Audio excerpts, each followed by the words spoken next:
Member of this.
Hi, can you hear me? This is Rakesh Agarwal. Just wanting to be sure that you can hear me. Good afternoon, sir. You're quite right, good, sir. Thank you, sir. Thank you, sir. Thank you. Okay, I'll just switch off my video and audio. Thank you, sir.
Hello.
Ma'am से sir ने बोला ये ma'am से बात की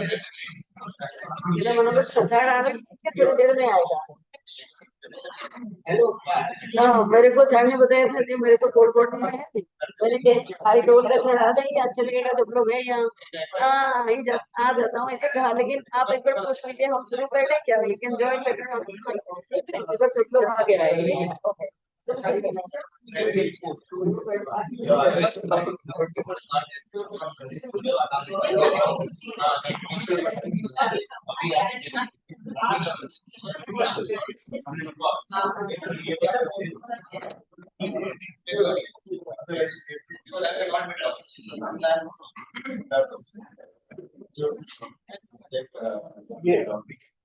शक्ति शक्ति sign in करो भाई।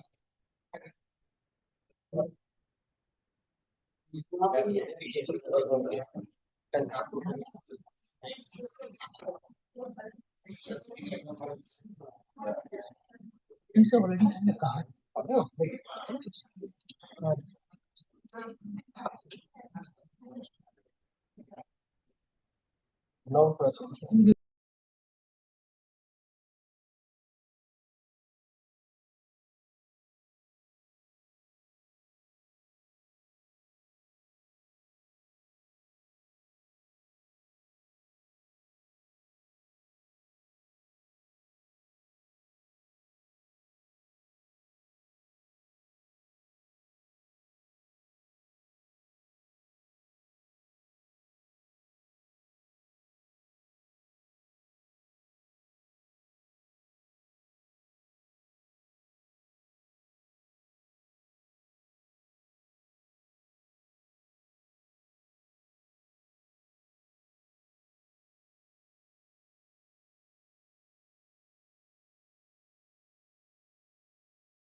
फोटो को याद है तो बना ये टोटल स्प्लिटिंग को पता है कैसी match no you know we total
आज तुम्हारा और उसको थोड़ा सा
इसमें नहीं दूसरी बच्चे दूसरी presentation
Good afternoon, respected Director Sir, Dean Sir, distinguished guests, esteemed speakers, faculty members, residents, and present and former members of the Department of Neurology. A very warm welcome to all of you on the occasion of Foundation Day of the Department of Neurology. The Department of Neurology was established in 1987 with a single faculty member whose dedication and vision, along with those of his successors, nurtured and built the department to the present stature.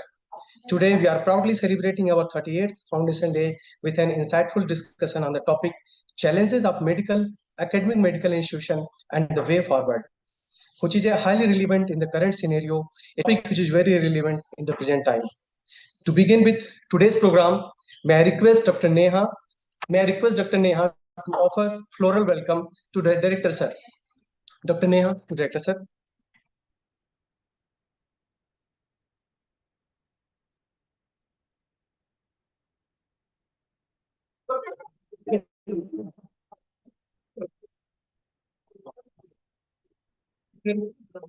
Dr. Prerna to Dean Sir. Sir.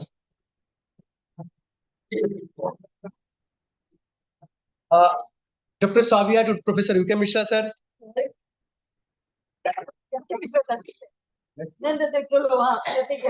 Now you can start. Dr.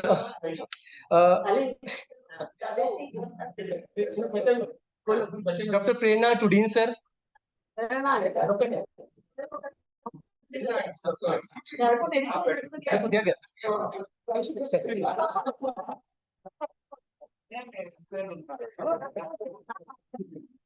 Who's in the gender bias? Sir, Dr. Ankita to Professor Anupma Kaul, Madam.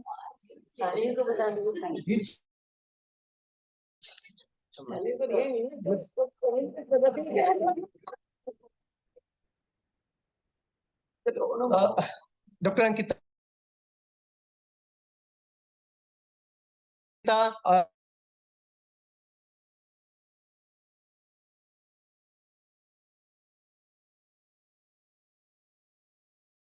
Madam.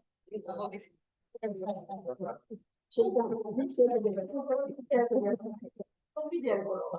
Dr. Neha, to Dr. Dr. Neha, to Dr. Jayanti Kalita, madam.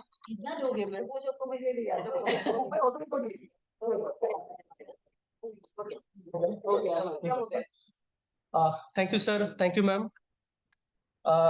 We also warmly welcome Professor Rakesh Agrawal, sir, who has joined us online through Zoom platform. Due to unavoidable circumstances, sir is unable to attend in person. To greet our distinguished speakers, may I request Professor Jayanti Kalita, ma'am, to kindly present salts to director, sir. Yeah.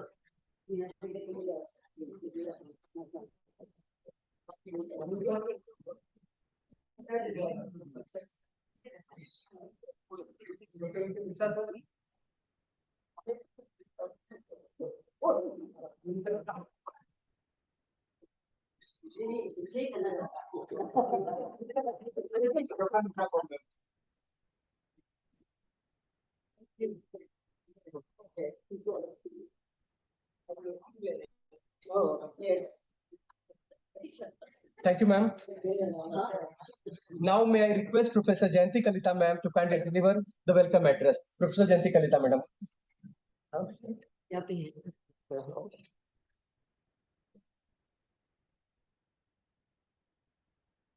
Good afternoon. I welcome all of you to our Foundation Day. And we thought this topic, thinking that probably it is high time to realize that what we have done and what we are going to do and how we are going to carve our future. Because if we see that Pythagoras, when he opened the university, his student, he advised that every day evening you have to think three things. One is that what you have done throughout the day, what you could not do, what you're supposed to do, but you could not do it. And third is what best you have done it. Probably after 35 years of academic journey, as well as 38 years of clinical journey of the Department of Neurology, and more or less similar to the other department, probably it is high time to memorize. And I am very glad that such a distinguished guest, who supposed to be an orator of a meeting, they have agreed to speak on the subject what I have given. I am really grateful to all of you, sir. The Professor U.K. Mishra, who has done a lot of things to this department and taken to this height. Professor S.K. Mishra, who has dreamt two departments, not only one, the endocrine surgery and telemedicine, and he had made it visible in the country. And Rakesh Agarwal, he is a committed administrator and academician. Dr. Salim is a great educationist, and Professor Arken Himan is carving the future of institute. And I am really thankful to all of you. And we have to memorize. In Patanjali, it is said that Anubhuti Visaya Sampramasa Smriti, the glue that holds together our thoughts, impressions, and experience, that is the memory. Without it, past and future will lose its meaning and self-awareness will be lost. Therefore, we have to know what we have done in the future, can we learn from the past, and can we do something in the present for the future. And for that, if you know the brain architecture for memory, it is an intricate function of the limbic system. These are so well communicated with all the structure of the brain. It processes enormously and later on it communicates. Therefore, it is important to have not only the substrate of memory center, but there should be wide communication and processing. But sometimes I think that are we disadvantaged by being a human being? Because however the genius the person is, the parents are, the child is born as a very naive. Again, he has to learn sitting, standing, speaking from the scratches. He doesn't get anything intellectually other than gene from his parents. On the other hand, if you see the computers, the different generation of computers, they get everything from the previous generation. And that led to the escalation of their growth. Same thing with artificial intelligence. Similarly, we may think that how we can make our institute better and better and take to the higher height. For that, what we should have? We should have excellent faculties, residents, supporting staff, and infrastructures. And selecting excellent resident and faculties, what we should have, as well as your supporting staff, we should have autonomy of the institute, and that will be dealt by Professor E.K. Mishra. Not only autonomy, that intention, commitment, and passion should be correct. Otherwise, autonomy may result into monopoly and anarchy. To prevent the monopoly and anarchy, what we need? We need feedback. And being a neurologist, we have managed this patient earlier who had leopard reaction, and patient had loss of sense of position, giving rise to so much of choreoorthosis, pseudo-orthodosis, and he cannot function in spite of having good muscle power. And all the time we think that pain is a curse. But the lower panel sees a Nepali girl who lost her fingers and toes because she did not have sensitivity to pain. She is a congenital neuropathy, insensitive to pain. Therefore, autonomy for feedback mechanism is very, very important. And best illustration is the endocrine function. It is here. She will know how hypothalamus, pituitary, adrenal, and thyroid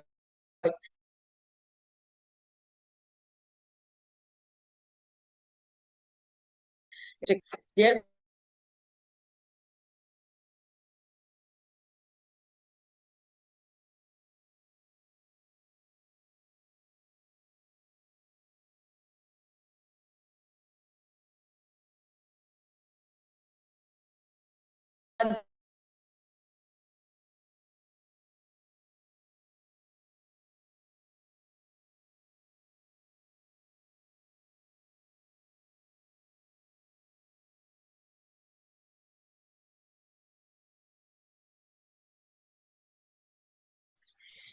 And therefore, for that, we'll need focus and simultaneous processing.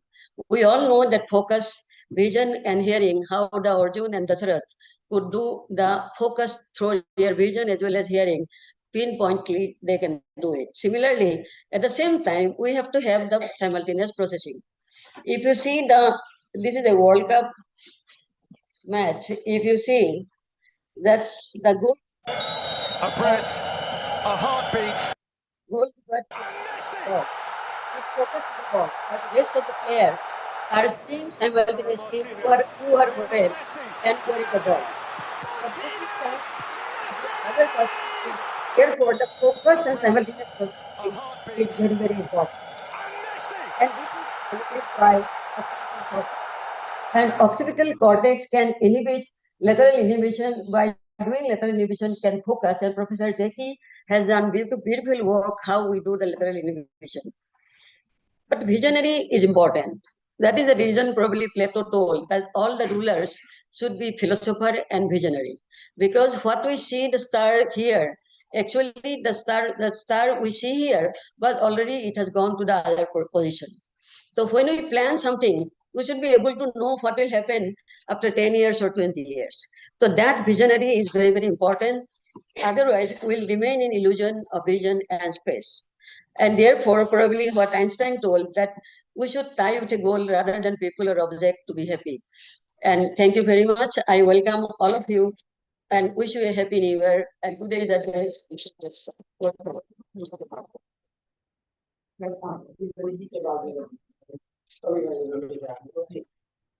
Thank you, ma'am, for your truly wonderful and inspiring words. Now, may I request Director Sir to kindly share his thoughts on topic challenges in the present for curbing the future of SGPIMS. Sir.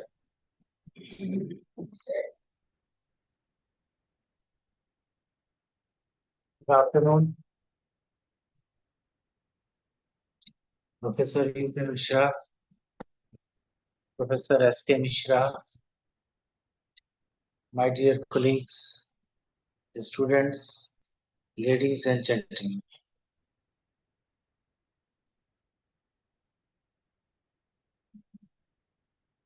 First of all,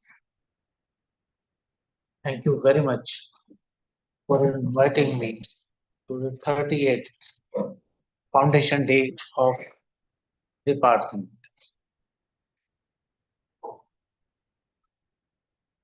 And I would like to tell here I joined this institute in September 1988, and your department was already there.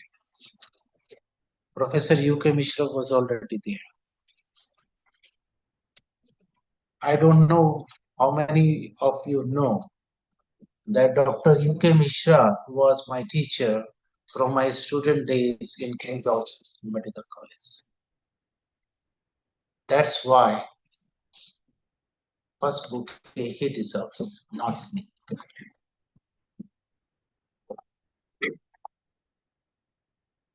Nonetheless, at that same time, when I was a student of the DF of the gastroenterology, Professor S.K. Mishra was also there. So it doesn't matter to which height I rise, basically, but it matters because of whom I am rising. And thank you, sir, so much for your contribution in my life. Now coming to the topic that they have given to me, actually,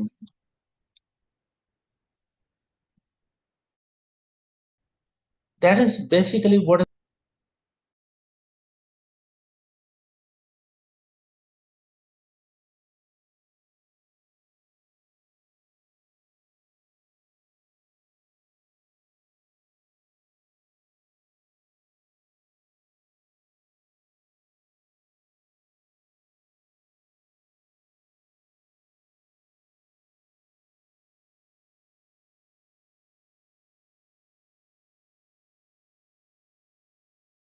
starting with the tertiary level.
Crores. And the 40% is the pediatric population. And we do not have anything for the pediatric population in the UP at the tertiary care. I am not going back to the secondary level what have you. I thought if we are providing the tertiary care facilities, including the patient care, teaching, training, and the research, it should also be extended to the pediatric population. I think this was the right time. And I talked to the government several times. And ultimately, our Honorable Chief Minister Yogi Adityanath, he considered that SGPGI should have the advanced pediatric center with all kind of the facilities that we are currently running for the adult population. That means, literally means, institute within an institute. Adult institute we have, now the pediatric. And it is the 575 heads, 24 departments, 4 units, operation theaters, all those things. It is there. And by the next year, October, it will start also. So whatever you say, whether it is a vision or, but I say it is the need of the hour actually.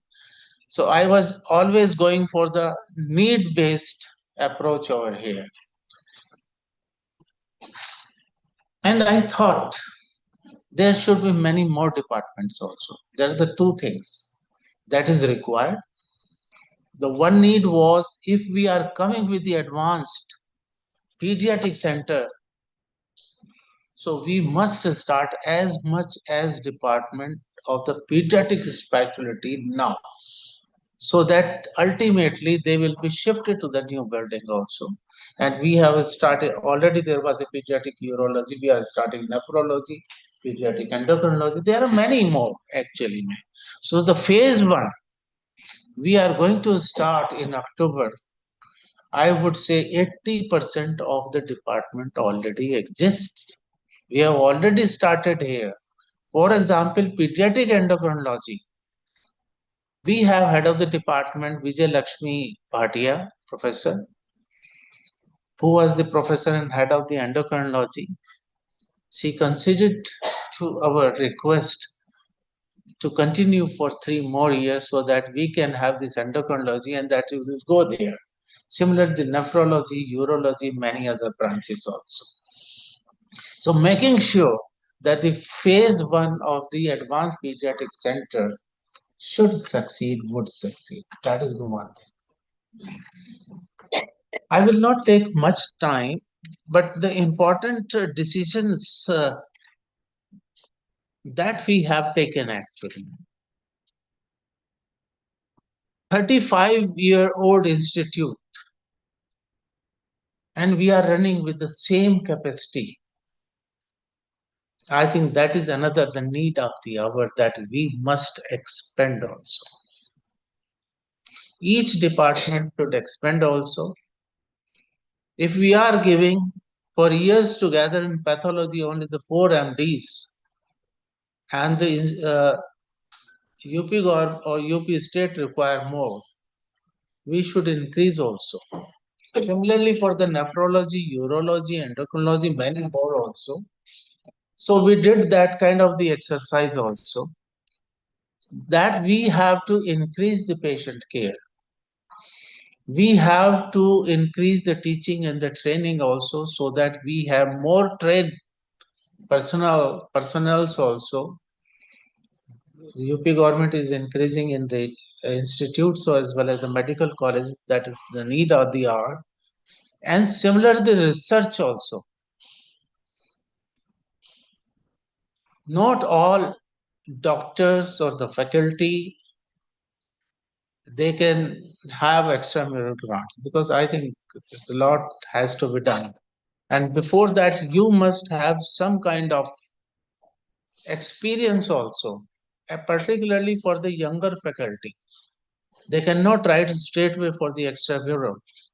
So we had the intramural also. So we increased the grant, that is from 5 lakhs to the 10 lakhs. So this is all what we have to basically do with our existing infrastructure.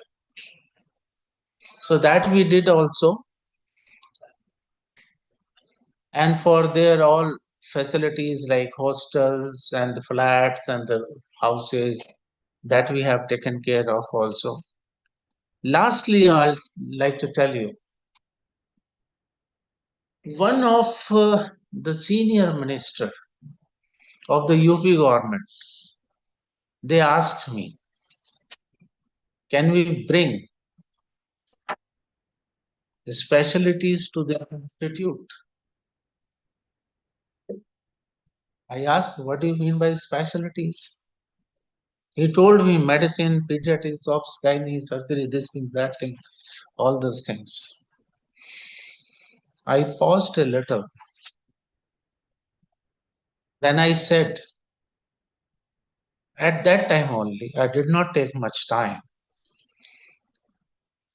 I said, sir, this step would be a retrospective step.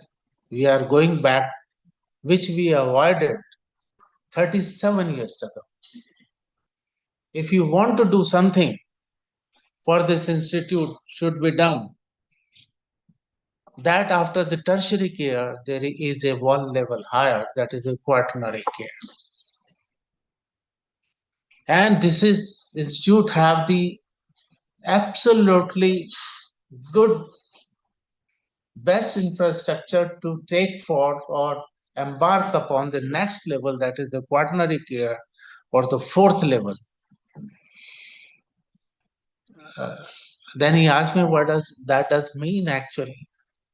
Basically, if you look, I'll give you the example of the neurosciences only.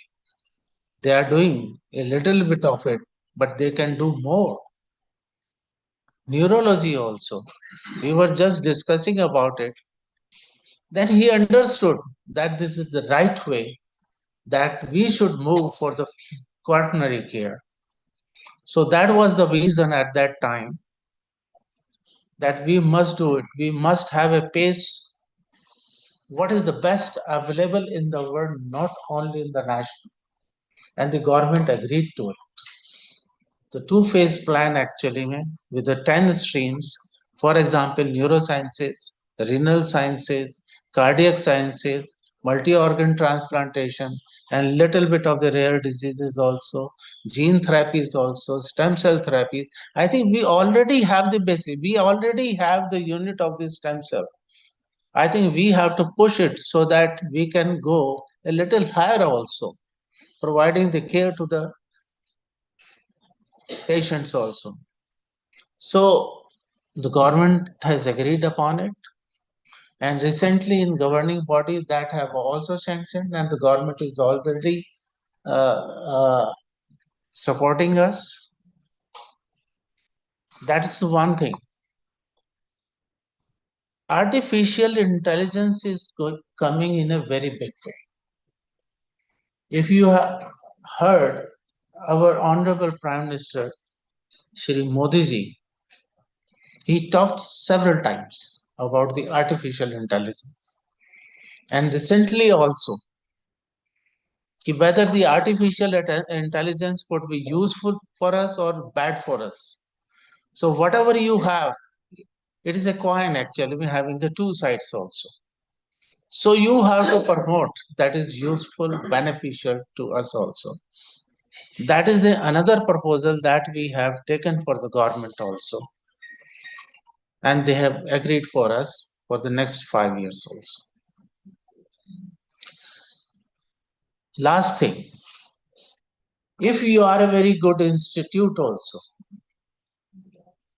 at the moment, if you look at the northern India, after the AIMS and the PGI Chandigarh, SGPGI is the third one. If you look at the national level, it is the fifth one, NIRF ranking. And recently, we have the accreditation with the NAC A++, that is the highest. It speaks about the institute. It speaks about its faculty, its residents, and its all employees also. That at least we are something. Not two agencies, they are grading you so high. And you are old enough now, 38 years or so. I personally feel we should be hand-holding the other medical colleges where the facilities are not available.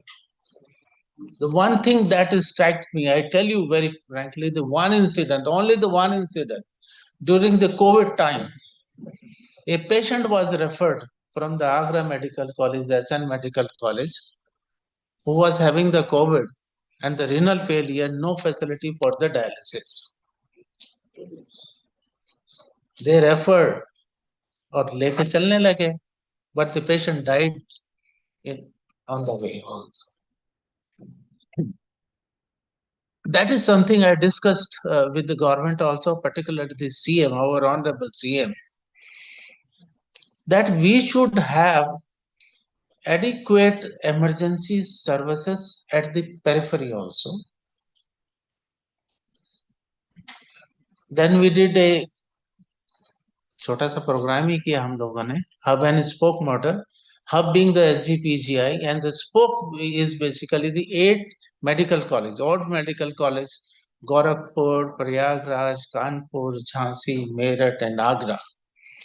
So we started the tele ICU program on hub and spoke model and it is successful. We are empowering not only the physicians over there, but the residents also and the paramedicals also. And that is something that makes the basis also that the program be extended to the other medical colleges. We already have 44 government medical colleges and several private medical colleges. If anything, we have the time tested, I think it could be extended. So this is the one thing that the SGPGI must be hand-holding the other medical colleges, not only the patient care, but also in the teaching also. If I'm taking much time, so please let me know, I'll stop. But I'm going to stop it here. In the teaching also, all these medical colleges, we have the digital pathology now. It is established in the department of the pathology. They are going to run a program with the other medical colleges also, where they can share their pathological experience with their faculty as well as, because all these new medical colleges, they don't have that much of the experience. If something can be benefited from the SGPGIs, nothing like it also. So similarly for the research also, so that is something I'm telling you, what should be done for the SGPGI? We should be looking forward for the higher heights in each and every pillar. Presently, we have the 3 pillars. One is the patient care, second is the teaching and training, and third is research. But I believe that there should be 4th pillar also. I will not speak about it. I'll just name it. It is the outreach programs that should go to different parts of the state of the UP. And thank you very much, Dr. Faculty of the Neurology, for inviting me for this function also. Thank you so much.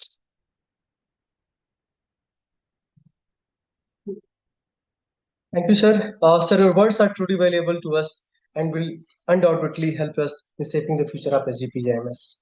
Now, may I request Professor UK Mishra, sir, to please share his views on the topic autonomy of issued, what extents and why.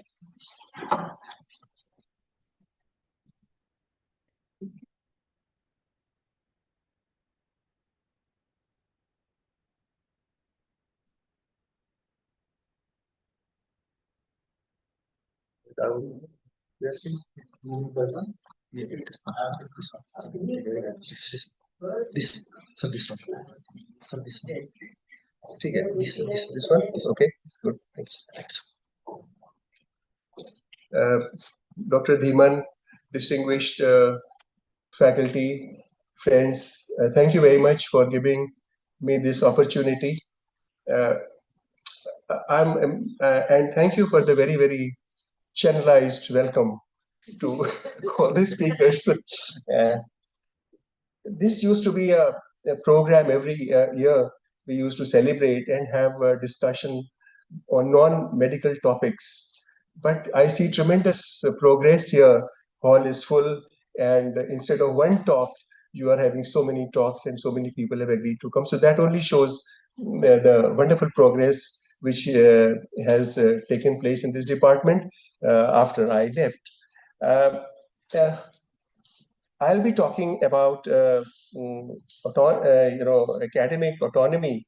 I'll briefly touch upon how it evolved, what is the present status, and what is the way forward. There may be some repetitions. Please excuse, because the same topic people will view it from different point of view, and there may be some overlap. So please don't mind. The human mind is supposed to be the most evolved mind. And why it has evolved? Because it has to deal with existing issues, which are very, very many, because it's a social animal, deals with large number of people, deals with many problems. And then problems keep on appearing. More people, more problems, and it has to deal. So one has to be ready to deal with this problem, and therefore the human mind has evolved. There may be argument about chicken and egg, which came first, but then this is the problem. And to deal with this problem, we think, that intelligence and evolution and development. So it's all a cognitive function, but I think, it's for survival. So there may be a discussion that whether it's all biological, every cell has to acquire, learn, progress, and deal with the new problems and new situations. And the importance of knowledge, I think, is very thing that knowledge is extremely sacred, and mind is the temple, and we do lifelong ritual with humility and self-realization to acquire knowledge. So knowledge is put on the highest pedestal in our culture, I think in every culture. And for this purpose, the academia, the university, the education institutions have been established. They are established to pass the existing knowledge to the next generation, which is okay, but at the same time, generate new knowledge, because new problems are appearing and we have to be ready to deal with them. And for that, you need independence and autonomy. And autonomy is, what is autonomy? Simple definition is freedom to select students. Well, again, there may be always discussion. Why are you biased? What do you know? One is biased. One is biased for the quality. One is biased for the best, and therefore one is biased.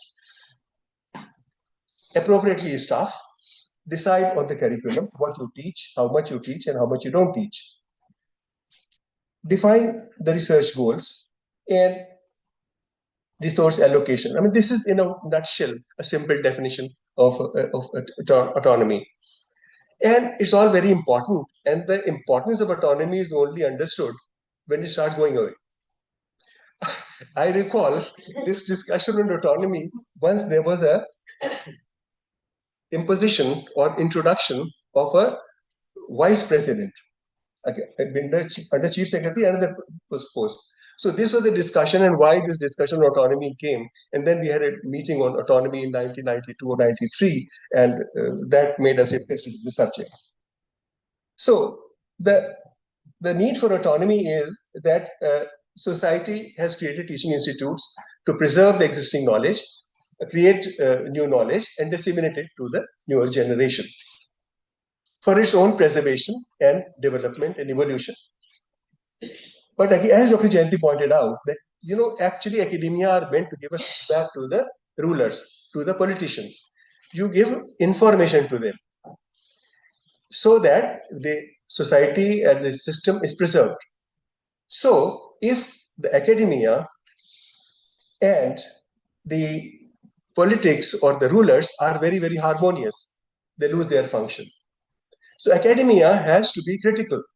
Of course, not fighting, critical for the proper purpose. So they give you suggestions, and that's the example Dr. Jayanti gave, that if it becomes too harmonious, then it loses function.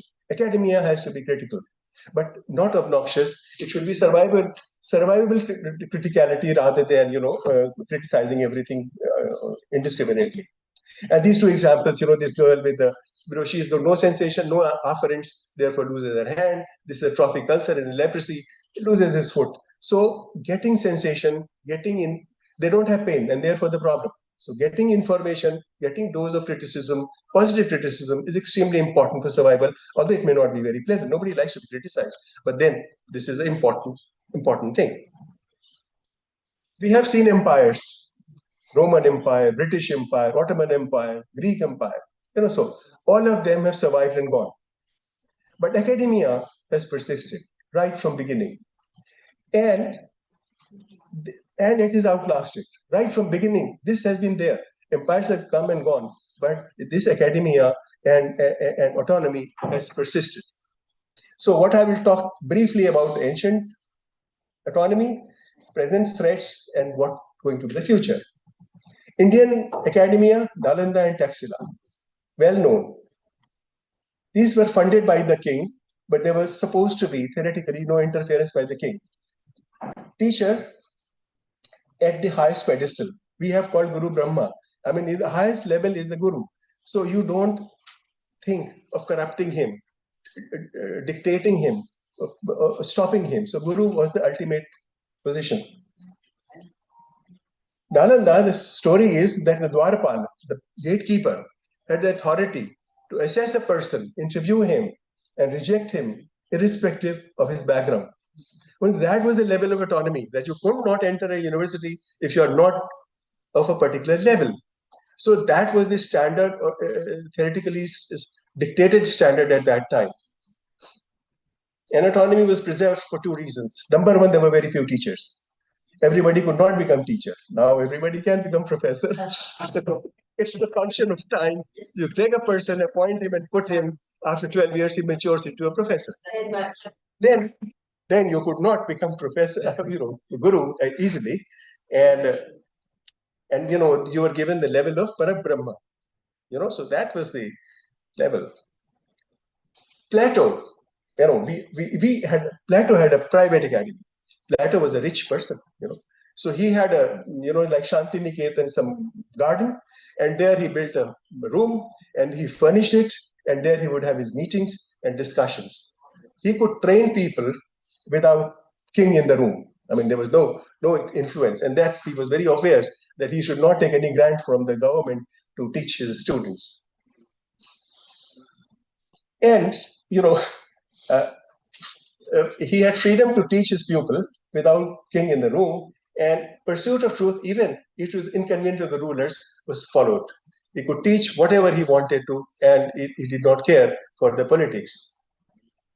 But when, when you talk against the politics and the ruler, there has to be conflict.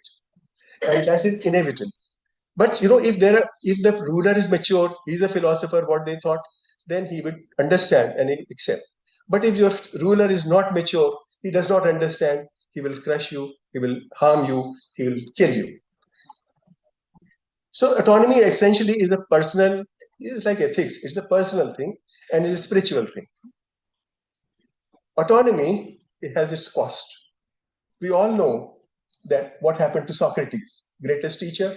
Plato became his student, followed him 8 years, and then continued his teachings and wrote everything. And then, he was blamed of corrupting the adults, corrupting the people in Athens, and he was given poison. And he, interestingly, he could have run away, or he could have agreed. But he wanted to give a lesson, and he thought to take the poison and give the lesson to his students. So that was the level. Galileo, house arrest for 8 years, and then dies. But he was right, and he paid the price of autonomy and truth. So autonomy is not so easy to handle. And I would like to tell you the story of Spinoza. No, he was a Jew living in Amsterdam. He's a Portuguese person, extremely bright. So he took religious education and he presented his thesis to the professors. And what he said, that this belief and faith and religion all is not correct. Everything happens because of mathematical calculation. The stars move not because of God's wish. There are mathematical algorithms which he demonstrated. He said that the snow is also not because of God's wish, it is because of physical laws which he tried to pursue. And the migration of birds, again, is not because God wants it or the spirits want it, it happens because of these reasons. Human body works automatically for 100 years, not because of God's wish. There are physical laws governing it.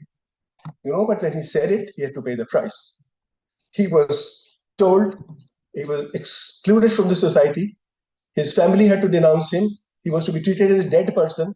He lived outside the city, and for his survival, he polished lenses, telescopic lenses, and then wrote his book, Ethics, which was published after his death. Nobody was willing to publish it all his life, and then he had to die, and later on it's published, and now people are following and reading it. So then look at the price one has to pay for autonomy. So autonomy is a dangerous thing, and very nice to give lecture on it. But when you have to live it, my God. So I don't know. People lived it. Yeah. But people lived. Yeah. But I'm saying people lived after their death also. Yes. But this is a very, very, but yeah, okay. Let me not demoralize you. First, yeah, Shaleen is not is giving me. Okay. So, then, the modern era of, autonomy starts with Humboldt, who established the university in Berlin, first university in Berlin. And again, he said the same thing: freedom to teach, freedom to learn, and utility of teaching and research. And it is not just collecting information, but creating new information, creator of knowledge. But our main education system has been Macaulay. Macaulay came and he started, his purpose was different. He was autonomous. He wanted to destroy our education system to create clerks and workers for British Empire. And that continued. And it has a tremendous influence. Number one, we were told that our knowledge, our system, our things are bad. Your knowledge is good.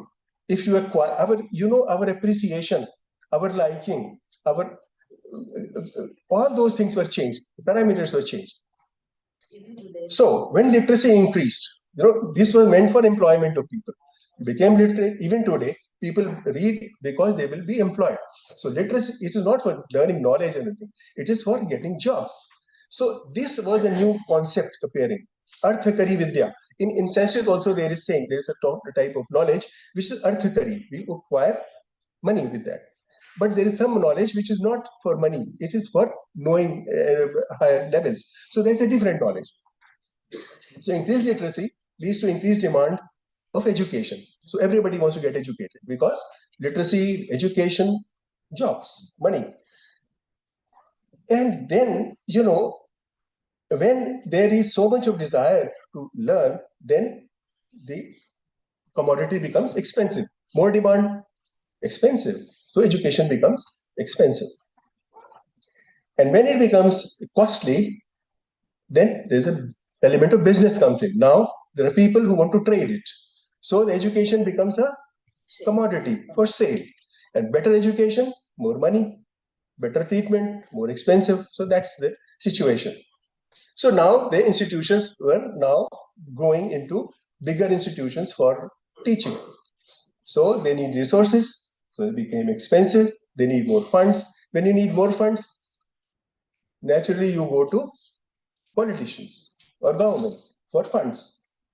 And then when they fund you, they say, what is autonomy? We are paying, we will control what you teach, how you teach, whom you select, whom you teach. All these things start coming. So that is it. And then your government, what is government? Government is actually bureaucracy. Government appoints the people, workers who will control you. So we call it government, but actually bureaucrats start controlling you. Then the universities become, the focus is lost. You came to study, but then you started, instead of studying neurology, you said, no, I'll reform the world. I will remove the poverty. I will remove inequality. And then, JNU and Dhaka and Jadavpur and all these universities, famous universities, have also developed a political wing. There is an argument. People will say, no, this is very good for society. Okay, it's good for you, then carry it on. But, university is like a temple. It is meant for study. You study there. Doing your politics, you go and do it somewhere else. But, they mix up the two things. And, terrible things are happening. People are dying. People are being killed. They are changing regimes because of, students, so-called young people, students, and all those things. Now, then, we are all very proud of the economy going up and, our GDP rising up and per capita income, everything. And then, the money comes in, there is a lot of, problem side effects coming.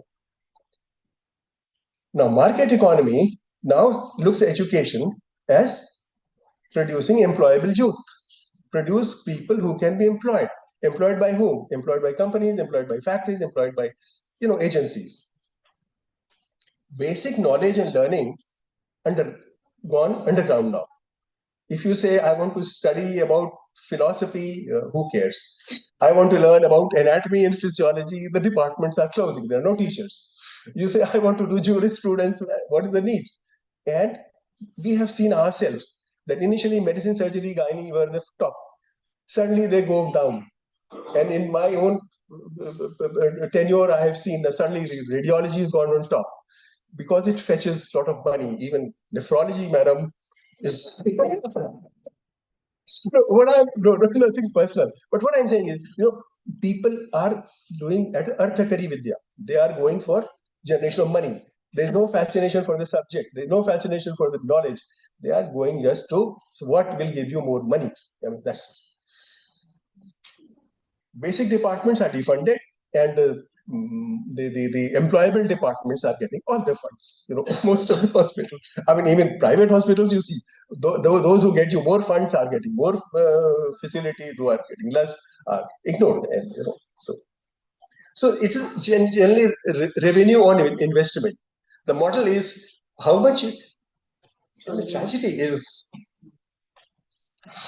that control of academics initially it was by political. Now politics has shifted. Now it is the accreditation council.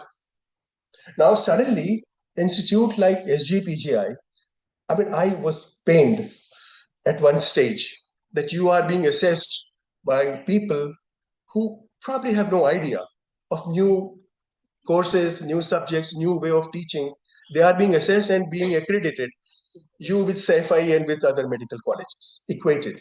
And they will assess you on the same platform. And this is, and you are sent to this sinful world to bear all this. Because otherwise you will be in heaven and all this will not happen. So you have to bear. Then they tell you ranking system. You are number one and you are number two. Can you rank?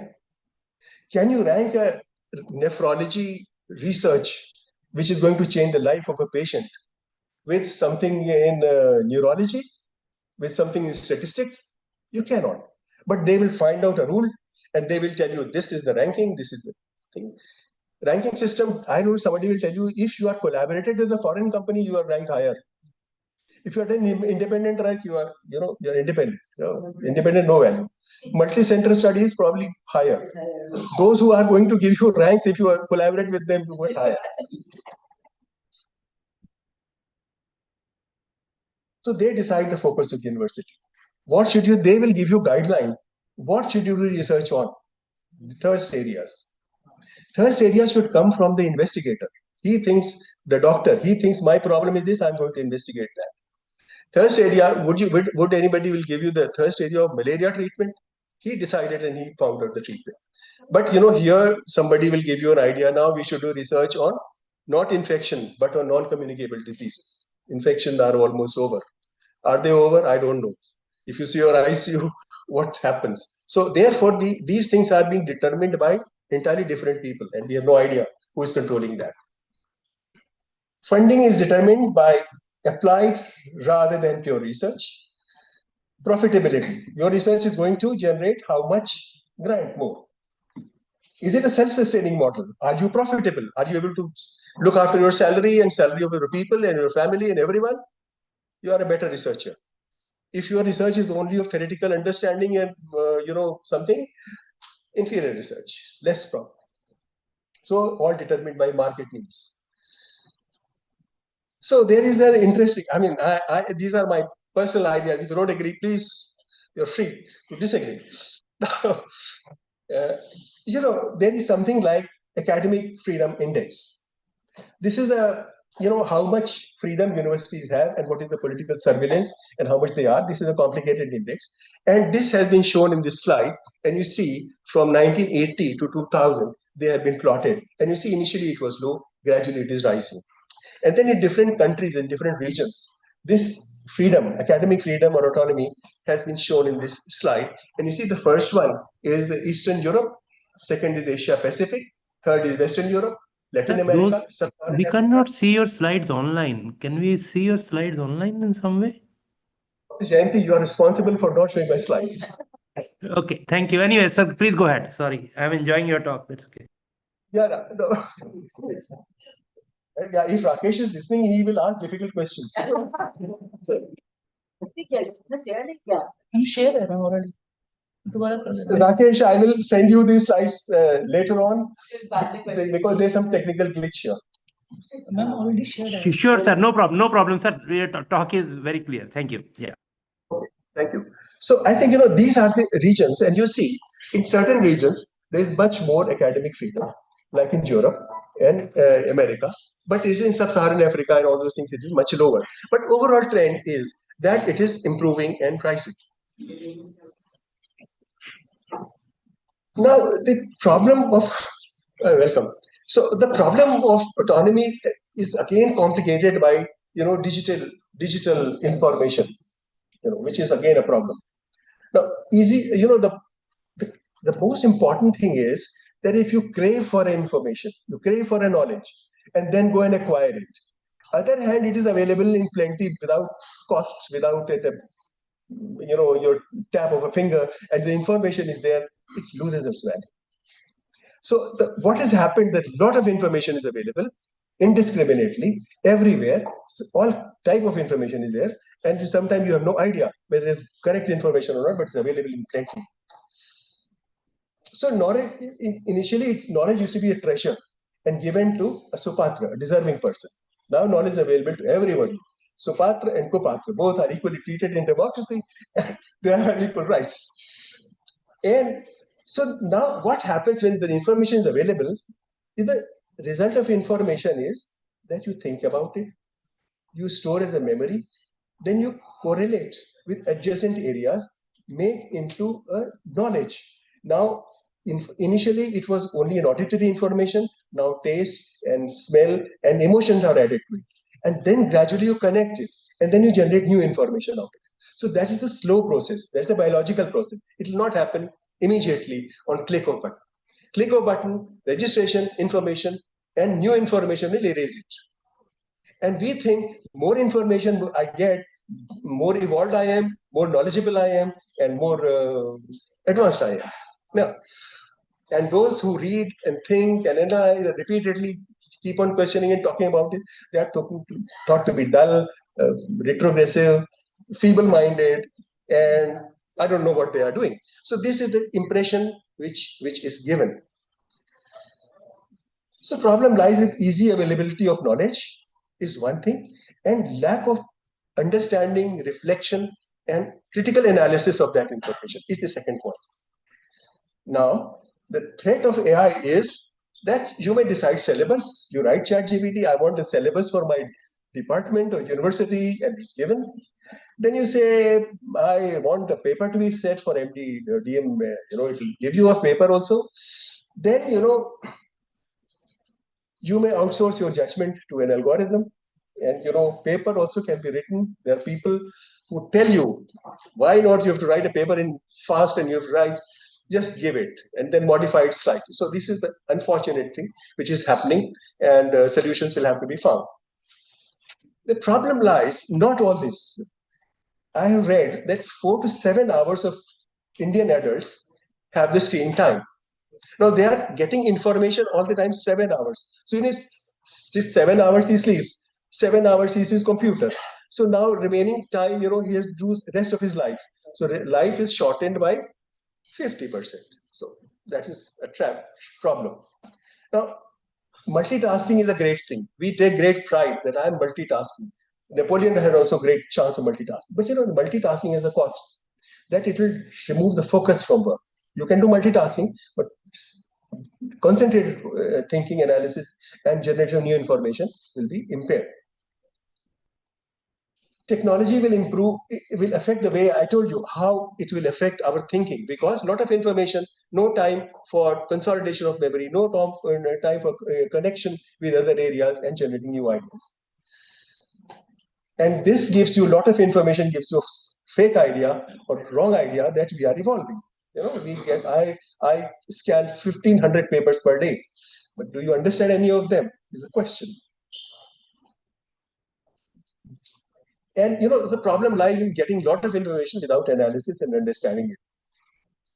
And knowledge is on the fingertip now, but not in the brain. But what you need to create new information, knowledge in the brain, but it remains on the fingertip. Some people first used to Xerox, now it is in your folder and in your computer. When you need, you can go back and collect it. So, great. Critical thinking, creativity, and empathy are reduced and replaced by predictable choices based on algorithms. So they decide based on how would you think, how would you react. They give you that information, that video, and this is what we do. So intelligence is not actually information, but analysis and synthesis to further products which I have already mentioned. And wisdom cannot survive in an environment which is full of distraction. You need focus. People used to go to quiet places to study, quiet places, but here all the time distractions are there. So this is it. It is very easy, when we do something, then instead of reading the whole book, one can go to, quite often we see in the round, when we discuss a case, the residents often take out their phones and they check the causes and something, and they think they already know it. So that interferes with the concept-based learning. I mean, they may give you immediate results, but then there's a problem. There's a short burst of information. Online resources are present, but you don't have detailed text, you don't have full understanding, you only need summary, you only need titles, and you think you know the subject. And then, you become addicted to this type of information, and you become allergic to reflection, thinking, counterpoints against it, and argue with somebody he doesn't like to listen against it. So sometimes it leads to fights also, spoiled relations also. These things happen, but then you have to live with it. And then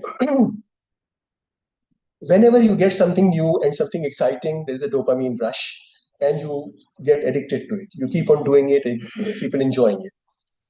And you people start preferring speed over depth, information over reflection, and technologies provide easy solution and rather than thinking and analysis. One more problem is that our thinking and analysis is outsourced. You outsource it to commentators or celebrities. So and so, a great person is thinking like this. You don't question why is he thinking like this. Why is it right? Is it not right? And information provided usually online leads to either approval or anger or fear, and therefore people are interested in it. Now, why all this is happening? Why so much information is coming? Why we are all the time flooded with information? Because it distracts mind. And distracted mind is easy to control. Distracted mind does not question. It is vulnerable. Whatever idea you give, it is distracted. He does not question. He agrees. Yes, it's okay. And cares less about evidence. He does not ask for evidence. He believes so. And sometimes these online resources, they give you rewards, either as encouragement or a thumbs up or something, and you feel good about it. And that leads to further engagement. Every message, like or video results in dopamine release and keeps one hooked. Now, people try for speed, novelty, and immediate gratification rather than critical analysis, creativity, and acceptance of the information. The progress, why the academic progress is actually liberation of mind, ability to think, connect with people, and have overall well-being of the society. I mean, that is the purpose of progress. Now, today, it's actually speed, fast downloads, and quick videos. Value of knowledge for accessibility rather than depth. A lot of information available, you feel proud. I've got whole Harrison in my pocket. Yes, you got. Have you read it? Have you read it and then read it and then understood it? Understood it and then probably practice it. It's a big deal, and you cannot do it in short time. Now, this is all leading to exhaustion of the society. People are overwhelmed by easy access to information. It dulls their mind. Tired of questioning. So much of information, you can't question everything. And they don't lack intelligence, but it's the lack of application of intelligence, which is the problem. And then these online sources and these academic sources, they follow a tribe culture. If you conform, agree, you are encouraged. If you disagree, you are ridiculed, silenced, or excluded. Thinking individuals always question, resist, and offer alternative. In other way, they are quite irritative. No, I'm not saying to you, anybody. So now, distracted and divided population, cannot organize, cannot question, and cannot revolt. So it's easy to control. And when ignorance governs the society, collapse and chaos is definitely likely. Thinking and verification of intellectual freedom, exercise the freedom by checking and sharing. How can we solve it? Every information you get, you check, verify, see if it is correct or not, and then what do you feel about it? Either a trial has told you something. Does it translate to your patient or not? So that is the question to be seen. And if it doesn't, then keep on questioning. There are many examples I can quote you from history. Bacillus epilepticus. Epilepsy was thought to be because of bacterial origin. And for 100 years it continued. Orations were given. People were garlanded. People were given honoris causa degrees. And then it faded off. Because, did it, somebody thought memory is a biological process. So common sense says it will form protein. So the brain will become heavier. So they gave memory experiments on the worms and then showed the weight increases, published many years, till somebody has courage to say, if something is going on, published as editorial in, great journal, you'll have fear in saying whether it will do or not. And if somebody has courage to say, then, it follows up. So these are big problems. So think this. So the way out is number one, disconnect. Disconnect from all the information, think, read, analyze, and see for your experience. Separate truth from noise. There's a lot of noise, which is think, analyze, ask questions that cannot be answered by the algorithm. Algorithm will answer many questions, but your question should be cleverly designed. And aim for stillness of mind and mindfulness. Mindfulness is very important. I mean, some other time to discuss it. Frankel is one quotation I like very much. Meaning is not in what happens, but lies in how we interpret it. Whatever is happening, maybe all the prisoners of war who are dying, he found some silver lining in them and treated them with his logotherapy. So the importance is not what is happening. It lies in how you see it, how you interpret it, how you synthesize new information out of it. Technology is not our enemy, but its improper uses. So future lies that Autonomous Institute of future will claim sovereignty. They will ask for freedom, which is difficult to ask. You run a big institute, you want to be free, but you need money. How to do that? It needs intelligence to generate, and then I'll tell you the models. It's the right to decide what is knowledge independent of big technology and algorithms. What is functional independence? Institutes will move to endowment models. That is not government models. Harvard is running on that. Nalanda was that. They did not seek, government salary. They generated their own. Seek functional independence from the state to maintain independence, teaching, and researchers. There's always a pendulum, freedom and patronage. We keep on vacillating. It's very easy to say, have one, but then you need the other. So this is a swing which has to see how much you have, how much you don't have. There's nothing like absolute truth. We'll have to decide of it.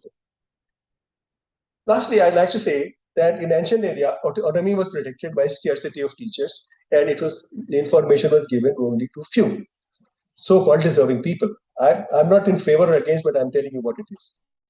Now, modern era, the autonomy is threatened by bureaucracy and funding. Funding is the main thing deciding your autonomy. Future of autonomy will be determined by algorithms and market forces. Universities without autonomy are actually training centers or propaganda wings. They are not universities. If the university is teaching independently, it is teaching you something. Teachers think it is right, it's okay. But if it is governed by a particular philosophy or funding agency, then it is carrying their agenda. Academicians should make a wall, not to exclude the students, but to keep the noise of market and state out. That is the only way. Otherwise, we have to continue like this. Thank you very much for your.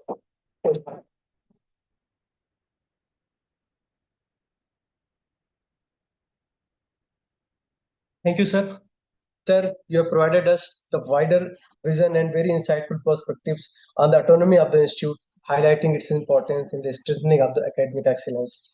Now, may I request Mr. S.K. Mishra, sir, to kindly share his words on topic how to overcome difficulties in establishing a new department.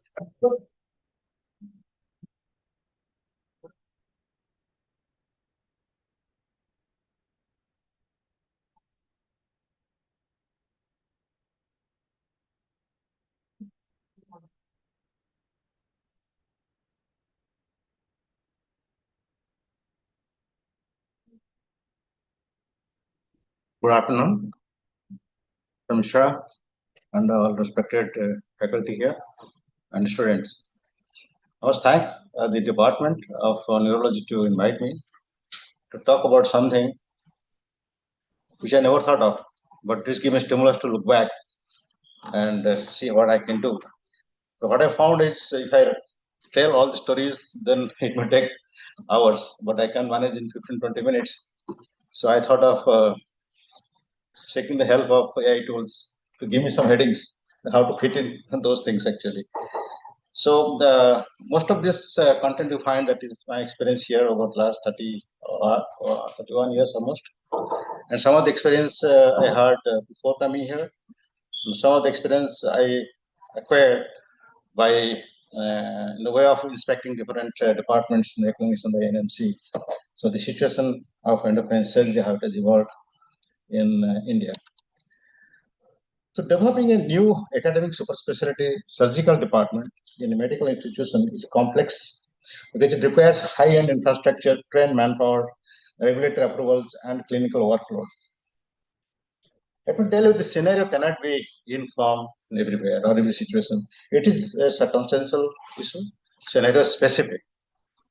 Next slide, I'll talk a little bit about that. But let me tell you one thing, that the scenario depends not only on the institutional culture, also depends on the individual also, who is taking the lead to do that. There is no set blueprint where you can really acquire, read, and something and fit into your discipline. Like, for example, like medical genetics, endocrine surgery, and of late, you have seen the telemedicine, digital health. These are not existing anywhere, and you have to bring something from outside. Another scene is where something existing and you are taking it forward, and something is a solo. Never happened in India, then you bring it here. So different scenarios, different contexts. We have never been taught, like in management schools, the entrepreneurship skills in any of our courses. Not have been any other course separately. Soft skills courses we are taught about that. SGPJ has introduced some of the soft skills courses here. Now, innovation, leadership, vision, etc., all are in the management schools theorem. This is the slide I want to show you, context to the previous slide of scenario specific. So all the super specialty like endocrine surgery, if I talk about, which is going to be my focus all the time, you'll find any reference on that in my slides. So here endocrine surgery here, and the mother specialty general surgery, like your general medicine, pediatrics, obstetric gynecology, are all sub-specialized to different areas. Sub-specialized, you talk about, today I heard about quaternary, I don't know when it's going to next. A number of REs will come in the future. So, but everywhere you find that kind of context, how this subspecialty is developed. You call it a program, you call it a department or institute, whatever it is. Now the breast has also become a separate now, endocrine breast. Now it is breast is separate, especially in many of the European countries, they have separate department of breast. So as I told you, it is scenario specific. In many of the institutions in India, you find the subspecialty has developed, department have been created out of the general specialties. Like the second generation specialty, neurology, cardiology, all these things. They come out of this, their parent specialties. So this scenario is totally different. Where that cannot be compared starting with endocrine surgery as a solo, or starting endocrine surgery in an unit or in the background of general surgery, totally different. So I just cannot make it uniform to say that the formula applies to any of those situations. So establishing a first of kind surgical department like endocrine surgery, you can find other examples also in medical specialties, other thing also. It's a very high stakes pioneer project. Had even medical specialty is different, the surgical specialty is different. It is not just building a clinic, but creating a tripartite ecosystem of clinical excellence, rigorous research, and standardized education where none existed before. So that was the thing told to me, at least when I took over my faculty department as assistant professor. These are the three pillars. You see all those things in your institute logo, also three pillars. We take it and fly. So now how difficult it is to really bring into the surface. Only people who have done that will realize. Now, I try to categorize all my thoughts. I look to opportunities to read. A lot of review I did, I didn't find. Ultimately, the AI tools came into my rescue to tell out some broad headings. At least I can pick up broad headings. I'm not finding any kind of help how to categorize in different headings. So ultimately, Gemini and ChatGPT helped me to make it. This is not specific to a medical discipline, but any new programs, new departments. So I try to fit into these broad headings. That is a cultural and political, resource and financial, educational programs, research programs. You may forgive me for hiding some of the facts because many things you cannot just talk in public. Maybe if I write a book in the future, you'll find something coming out of that. Many experiences you just cannot speak out. So, but definitely you can think when you see a point that's coming up in an indirect way. The cultural and political issues. Definitely, SGPJ was started as a experimental institute. We have stopped many times discussing Professor Mishra in his office that the SGPJ experiment has succeeded. Has it succeeded? Now we're talking of going back. We should start from basic specialties. But at the same time, we thought if PJ Chandigarh has succeeded in creating those days of specialists, and SGPJ has succeeded because SGPJ has supplied all the super specialty to all the corporate hospitals in this country three decades before. Why not you succeed for now? We're talking of quaternary care. I do not know. Different kind of thought. You see the Europe, there is a chairman of general surgery or general internal medicine, and there are so many subspecialties under that. They function very well. I personally, if you ask me, I feel that endocrine surgery should have been a part of general surgery. It wouldn't function very well. I myself has realized that maybe I would have trained the faculty in a better way had I been a part of general surgery. So that is my personal thought. But at the same time, we have to live in the world, so you have to fit into the culture. As I said, culture is important. SGPJ culture was a super specialist, so you have to fit into that, come what may. And at the same time, let me tell you, the political issues is a very sophisticated word, but there are so many dirty things happen, which you cannot. That's why I told you I can't speak out. But you have to face it, and there is no common formula to tackle it. You have to tackle it in your own way. There will be bouts of depression, excitement, all these things happen. And just imagine somebody starting as assistant professor and joining here, getting ridiculed by, forgive me, Professor Mishra and other thing, by many of the senior colleagues. Where are you? What is endocrine? Endocrine minus king? Pituitary? What are you doing there? We are doing endocrine. I mean, all those things. I can't even talk about these things. So I told you. So you have to bear with that. But you have to have a vision, what you want to do it. So then we cannot do it alone. That's why I told it here. Resistance to academic burden. Many faculties don't join.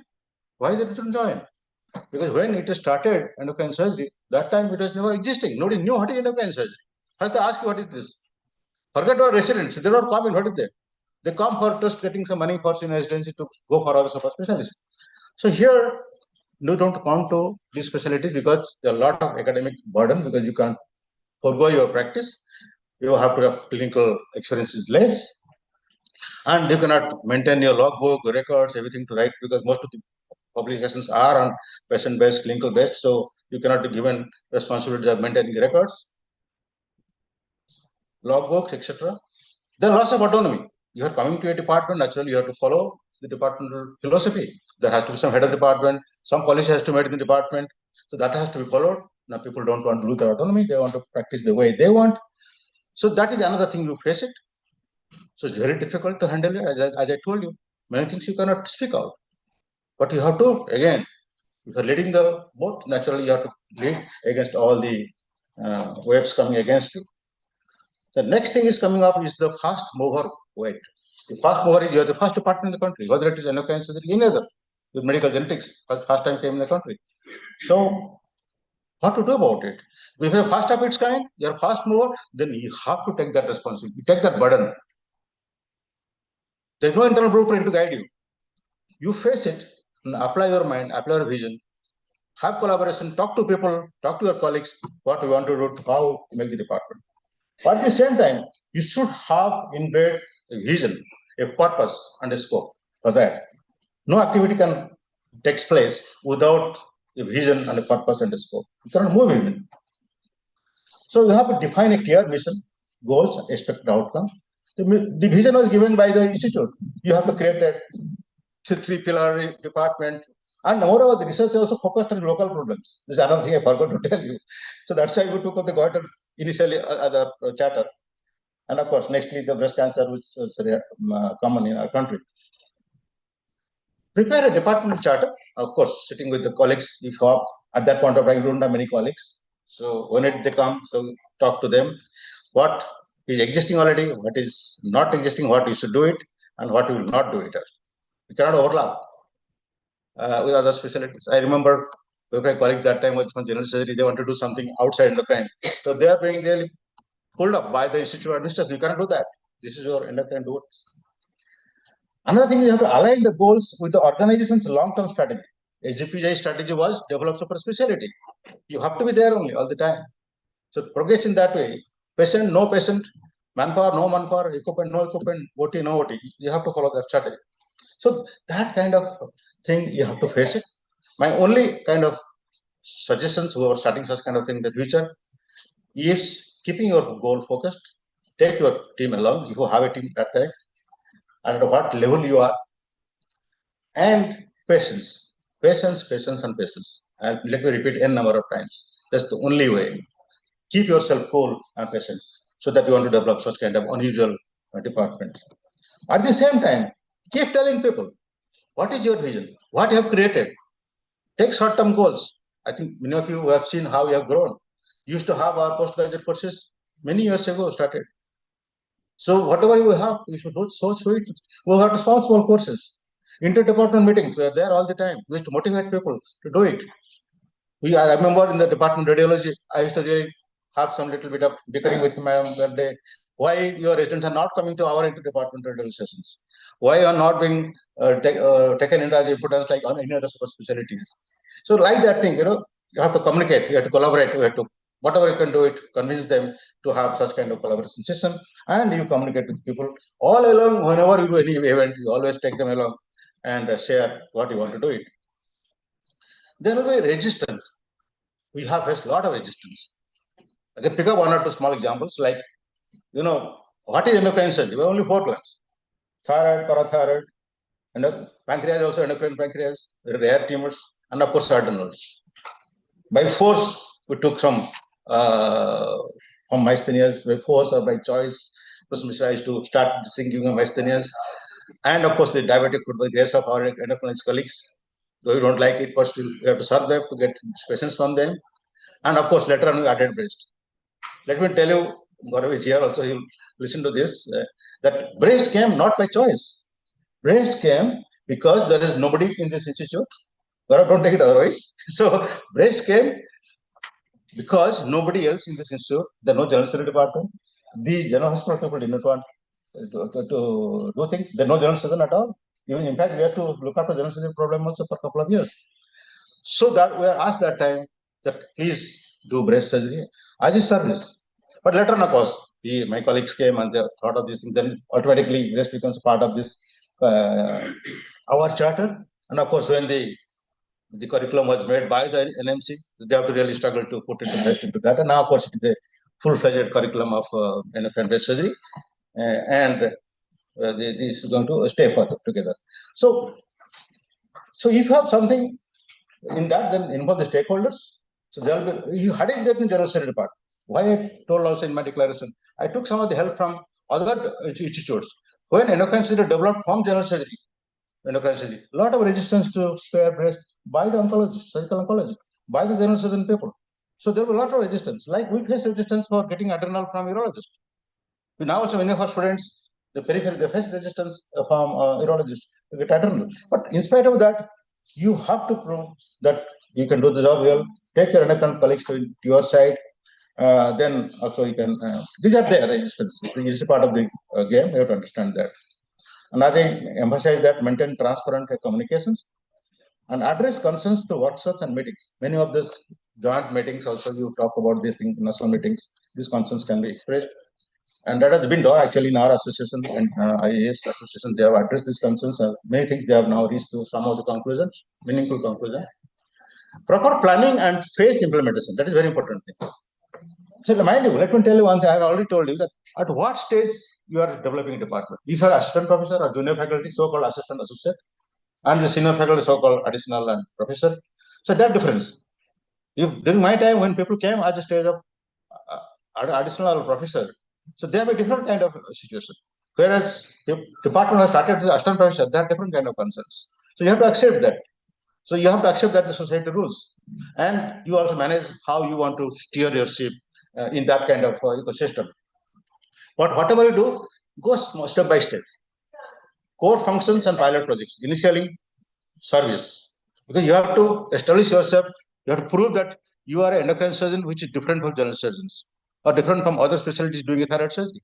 There are 5 or 6 specialties that are doing thyroid surgery. So you have to prove that you are the best, or you are not inferior to others to do a good thyroid surgery. Or there are other ways to see that you are different from others. So first is the service. Of course, then is the starting courses. With that determines your academic status. So we started in endocrine surgery, the first doctoral certificate course, postdoctoral certificate course, to say that okay, we are an academic department. That also helped us to convince the National Medical Council, so-called MCI those days, that we are academic department. This is our charter. This is our experience of doing this thing. There is a need for the society, other medical colleges, so we could develop specialty. But in spite of that, also took 8 years to convince the MCI, okay, endocrine surgery should have MCS program. So that's beside the fact. So we have to have a fellowship program, certificate course program, whatever your institute permits to do that, instead of thinking of MCS programs. Now, of course, there is national board as the alternative. If you feel that is good for you, you do that. I have nothing. I am personally, I am not in favor of that. Then next page is staffing. You know, all of you know, many of you must have known that time also we have only 1 or 2 faculty in our department. Then think of the staffing, and then you have to stabilize yourself, because taking a small department, then you don't get that kind of budget, that kind of staff. So you have to survive in that kind of environment. Expansion and automation slowly takes place, and short-term goals to build the credibility. That is the key word that you have to remember. Keep doing something, show it to people that what you can do it. There are definitely crunches for resources and financial crunch, whether it is human resources, whether it is financial resources, whether it is infrastructural resources, all these things. Till now also we are fighting with endocrinology and endocrine surgery getting space. And I don't think I could solve it during my tenure. Maybe in the future, I don't think it will be ever solved. So let it be like this. But the issue of resources, and academic departments are significantly more expensive to run than purely clinical ones. So that particularly in the surgical ones. The productivity paradox. What is productivity paradox? So now you have to earn sufficient revenue in terms of patient load. That to see that you are really revenue earning for institutes. It should always say, oh, they have got 10 patients. Why you need so much infrastructure for that? So that is also important. And at the same time, the academic should ask also, you have to also produce research. Then to do research, you have to spare time from the clinics. So this is that's called the productivity paradox. That if you focus more on clinical work, then you definitely spend no time for research and teaching also. Then there is capital need for infrastructure now. Besides the OT, of course, everyone knows surgery requires OT. There are non-revenue generating capital. For example, when you require a computer staff, you require some kind of helping staff for your department. You would laboratory assistant, no problem, because you'll earn money for this. But you want a data entry operator, you want something to help you in research, you have a problem in that. So you have to find out some other resources to get those things. I had a lot of problems in faculty recruitment. attracting competent faculty to a new unproven department. Why they'll come to a department? What is there? I mean, why not I could establish super specialties? So that is, people know what it is. Here people don't know what it is. Why they should come to you? So that's why I told you, it's not difficult to explain to you how I manage that situation to motivate people and train them to the need of the department and sustaining them to stay within the department. That's not an easy job actually. So better said than do it actually. So then comes how to sustain yourself financially. Because high operational cost with delayed returns, you don't get returns like in other departments. Like you talk of urology, that return you cannot give. Neurology, you have so many lab tests, so many OPDs, you have hundreds of patient OPD, you earn a lot of money from there also. We don't have that kind of revenue generation in our department. So everywhere the department is questioned that you want that, but your turnover is this income is this. Of course, nobody talks in public, but behind they talk about it. But now at least this situation is a little different. Now, because of this Ayushman Bharat or the insurance scheme, they're getting more and more patients. It is happening everywhere nowadays. And also introduce a tired service models. That will also bring in more patients. And at the same time, you monitor cost effectiveness and the outcome of the patient. That is very important. You are living in a poor country, you have to think about that also. Because people have an idea that XPJ is always expensive institute. And if you can save some money from some other sources, use the revenue to invest in the department growth. All of you are doing that also. So you have to do that also to supplement the institute support. The outcome will be always a self-sustaining department over the time. Now, coming to infrastructure and capital investment again, because of this high cost of our infrastructure for surgery department, now of course you have so many modern equipment are coming up, so you need to also support for that.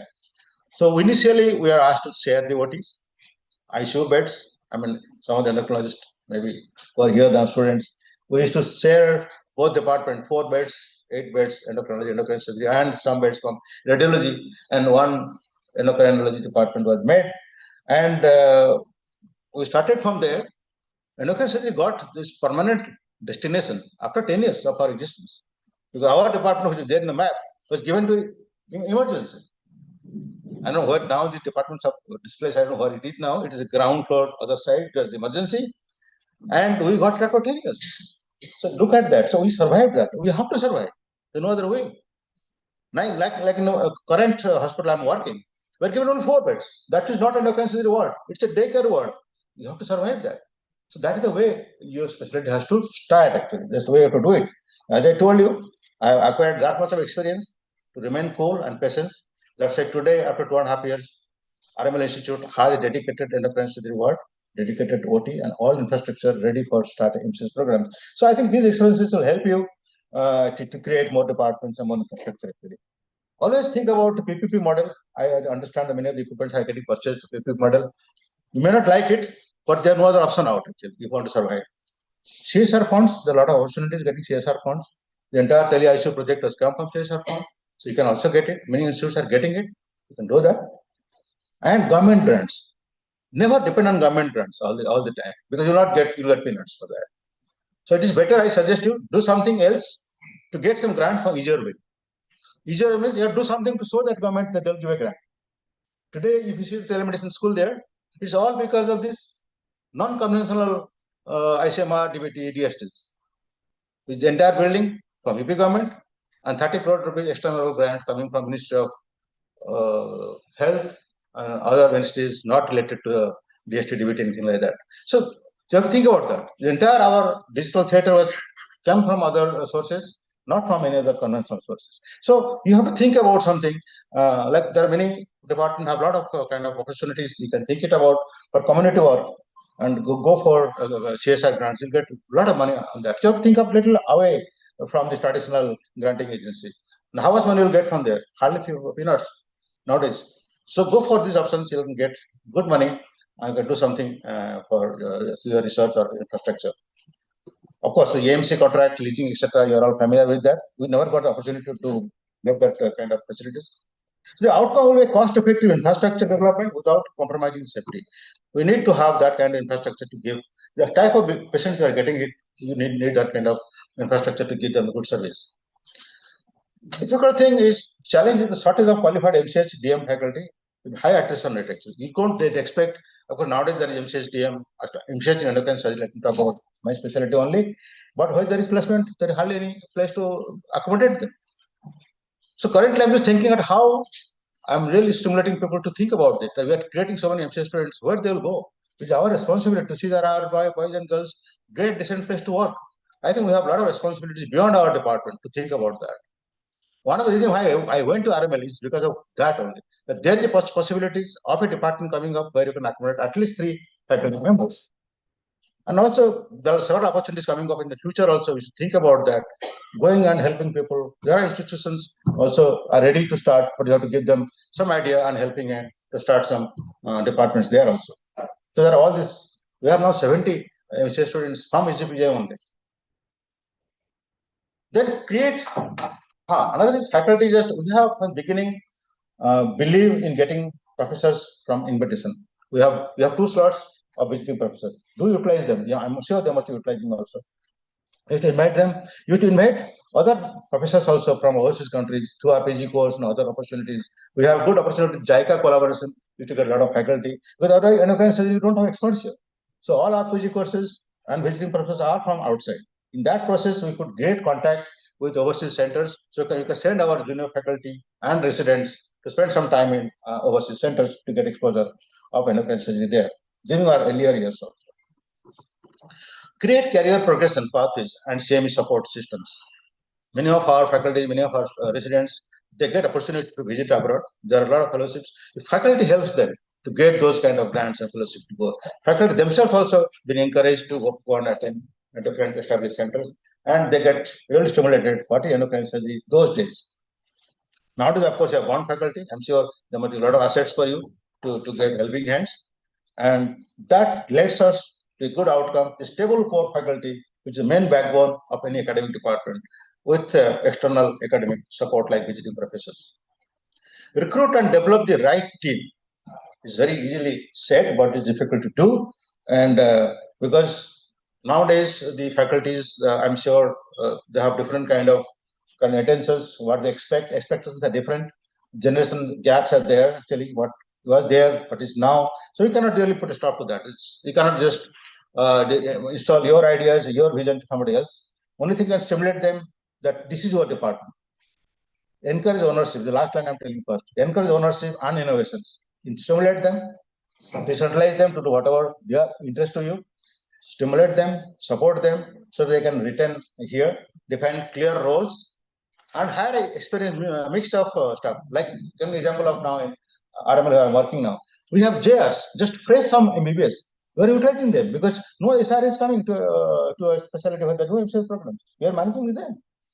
So take a mix of stuff, just as a helping hand. A little bit of help them, they'll help you in the team till the time you get positions for starting MCS programs. So all these things are very important thing. And mentoring is very important. You have to, whomsoever you have taken, you have to mentor them, see that they're capable enough.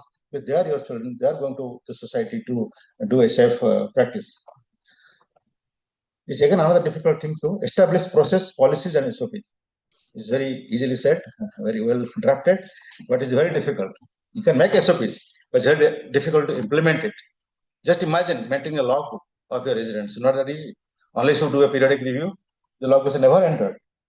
So that's one of the examples I'm giving you. So if you can do it, it's good. I can only suggest that whoever is starting this kind of program, it's not only departments are all made in this institute. You are starting new programs. This also applies to those people. We have to document your workflows and escalation path and some of these KPIs. Start simple, then refine processes based on the feedback. The challenge is the risk of complications during initial phase because your faculty are junior, not so experienced, and patient safety is at stake. So you have to, as a senior faculty, have to really help them. You have to really handhold them. So the efficient clinical governance, you have to go to the daily round, see the patients. You have to have your eyes and ears open everywhere. So if you are leading the department. So any drawback or any miscomplication happens in anywhere, you are responsible for that. And with that kind of approach, carrying out safe surgery, procedure under supervision, we published articles those days that a simple example, a total thoracotomy can be done by a resident in the same way like a senior faculty member, same complication rate, same outcome. So those are our kind of basic thoughts in from the beginning, how to make our residents safe surgeons so that they carry our policies outside. Regular morbidity mortality meeting, all of you are doing that. Infection control audits, quality indicators tracking, and strict adherence to WHO surgical safety checklist in most of the international areas. And the outcome is high patient trust and improved clinical outcomes. All of you know that.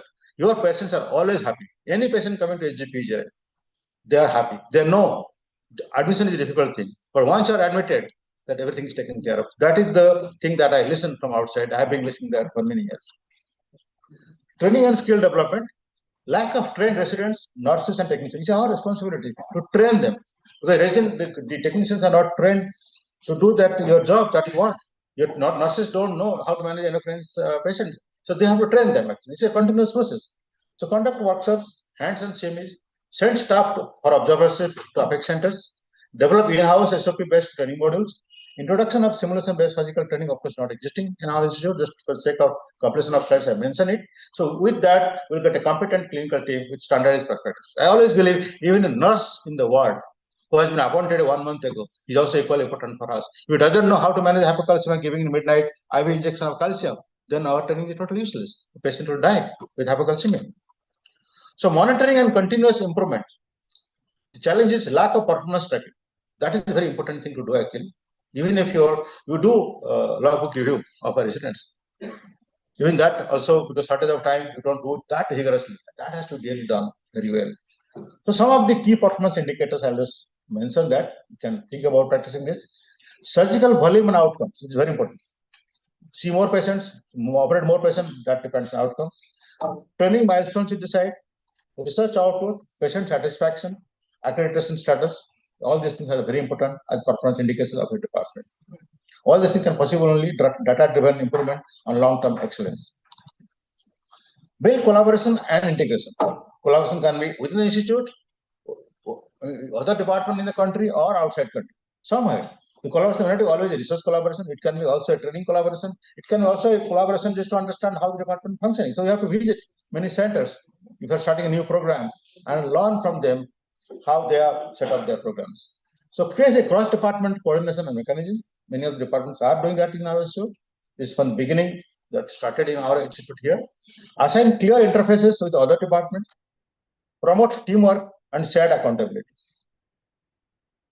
Coming to educational courses, we have the last department, I think, in surgery to develop MCS program. It took a lot of time. Only recently we have a competency-based curriculum. I think I think one of the last department to make competency curriculum in first department. No, endocrine surgery first department, but what about other departments? They have met before. No? We were among the surgical department. The first department. Good. So earlier, when we started the MCS program in 2004, it is the curriculum of HGPJ, which was accepted by the MCI.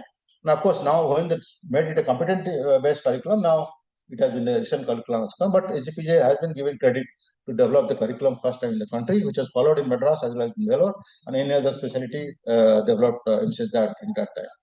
So building a residency or fellowship programs from zero carries immense regulatory and ethical weight. Curriculum standardization is very important thing. As you know, curriculums are never sacrosanct, just revised time to time. So now, of course, that's why it's a modern competency curriculum. Volume versus training, I already spoke about it. Accreditation hurdles. As I told you also, it took a lot of time to get our department accredited for MCS programs. One of the important things that we faced even now also, insufficient case load. So that's a challenge for us. Low patient inflow affects training, outcomes, and accreditation. It's another challenge that you have to face, that we have faced, now also you are facing. I don't think many, so much of students are taking it. We have that much of clinical material compared to other surgical specialties. So that's why we have developed referral linkages with the district hospitals and medical colleges. That's a very tall order. Organize outreach OPDs and surgical camps. We attempted it, but it again requires time to visit centers there. Offer subsidize our government scheme surgeries. We are practicing that already. Publicize services ethical. Mind the word ethically. That is very important. You see day in and out advertisements coming up in the newspaper. I have done that. I have done that. Done that. So you have to do it in ethical manner. So the outcome will be the gradual increase in surgical volume and diversity of cases. We did that over the last 35 years. We have reached to at least a stage. Our hands are full with all faculty members, and also our training is quite adequate. Coming to the regulatory and accreditation challenges that we faced, I already spoke about that NMC's attitude for small specialties. The strict norms of faculty strength, case load, OT facilities, ICU beds, and equipment. And it is fortunate that this year, in June 2025, MCA has relaxed many of these norms, so-called norms. Like you had done MCS working in general surgery, why should not be considered as an experience in MCS? So now I think this is going to happen. If they happen, then I think RML is the first place to get the benefit out of it. You can get a professor there, they can start MCS programs. So it has happened also many of the medical specialties also. I think it's a good thing that the MCA has thought about it. So as I told you, personally, I think that begin as a super specialty unit under general surgery. I always favor that. I'll be favoring that, though I started with solo. But the experience that I had, I feel that you can really better train our young faculty if in background of general surgery and future of the department and future of the resident also. They get a wide exposure of many things. They don't know how to rotate general surgery. They remain in endocrine surgery, but endocrine surgery remain a part of general surgery, right? Then many of the general surgery department we can start. To start a solo department endocrine is difficult. We cannot. So we are training so many people. Where they will go? Then prepare a phased compliance roadmap. I already talked about it. Align curriculum with NMC DMMC's competent framework now.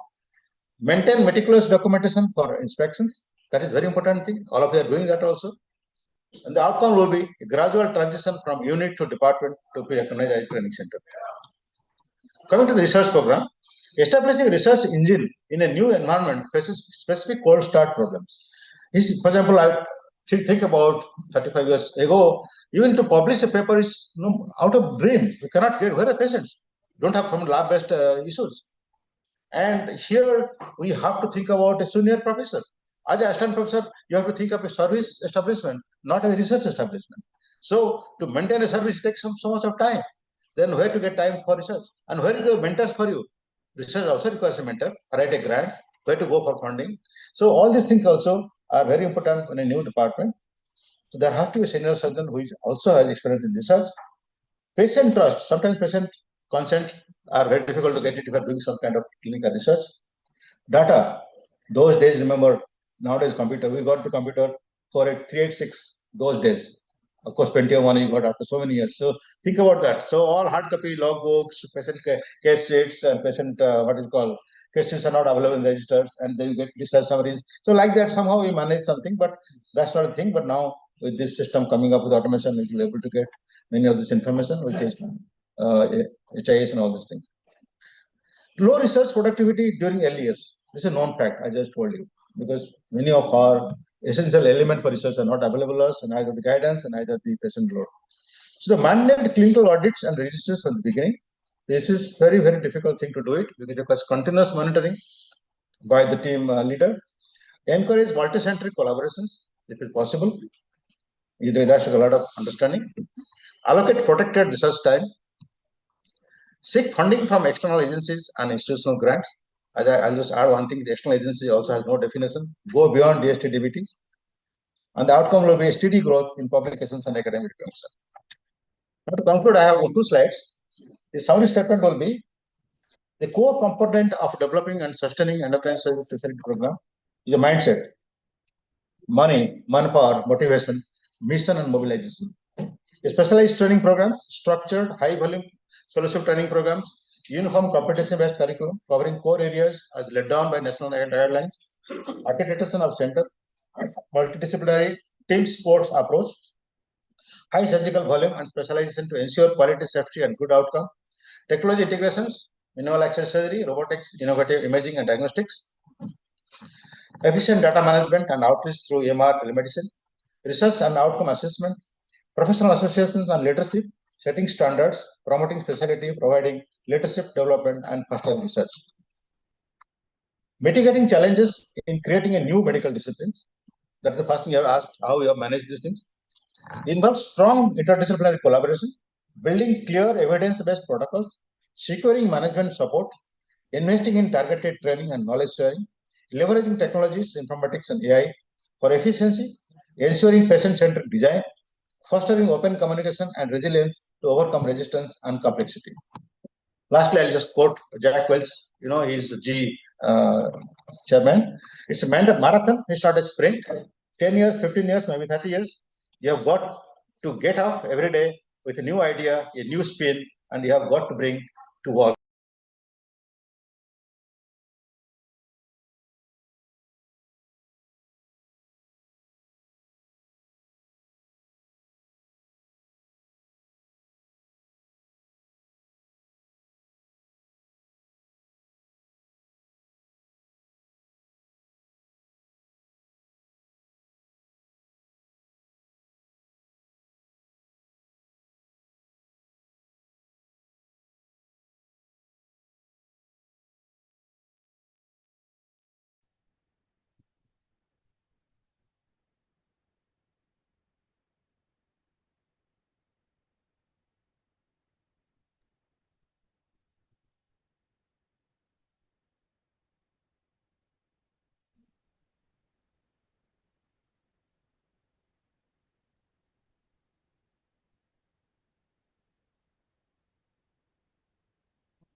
Sir, Hello. sir, you are audible, sir. Can I start? Yes, sir. Please, you may, sir. Thank you, sir. Just give me a second to share the slides, and you'll need to confirm if you can see my slides. Just give me a minute, please. Where do I do this? Zoom, share, and I'll share my screen.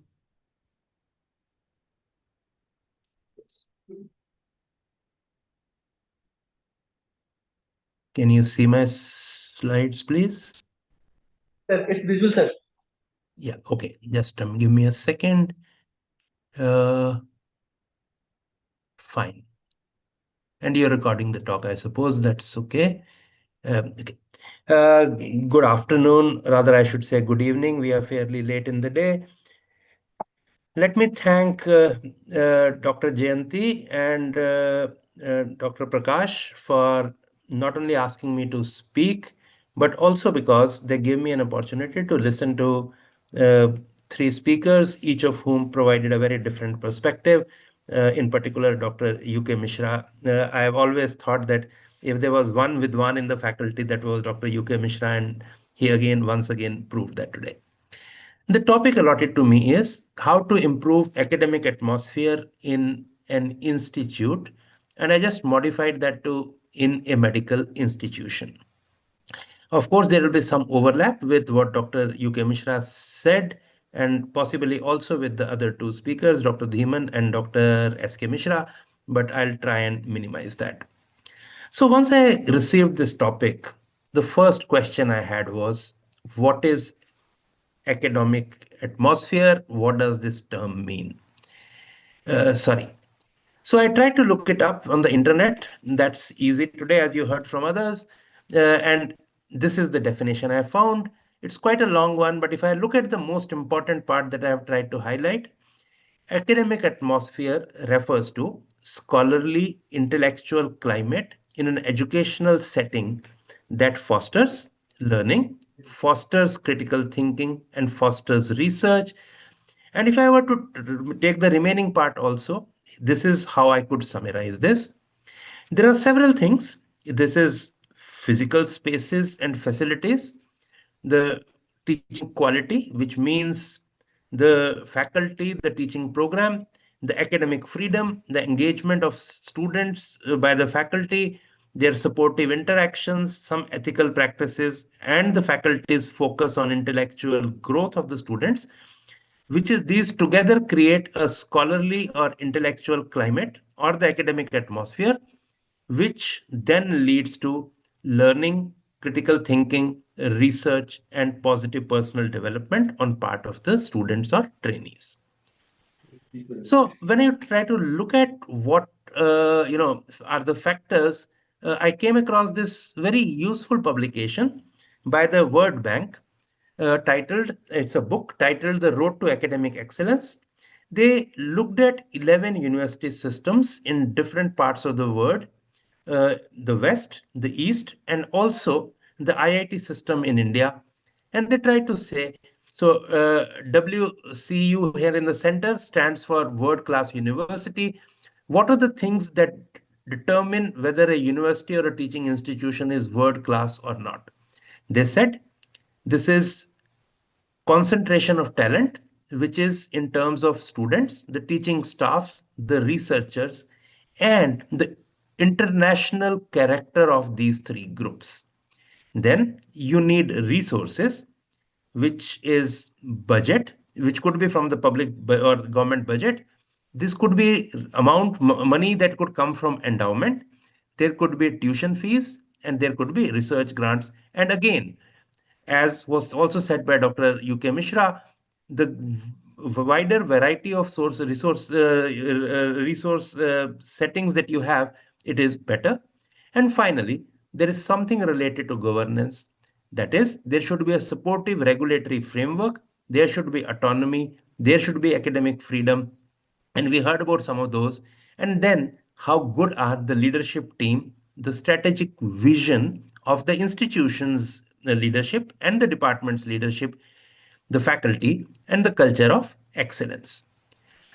Now, this was for all kind of universities. But when we look at academic atmosphere in medical institutions, let me quote this sentence that exists at the entrance to the auditorium of the Clinical Center of the National Institutes of Health, one of the leading centers of research in the country, in the world.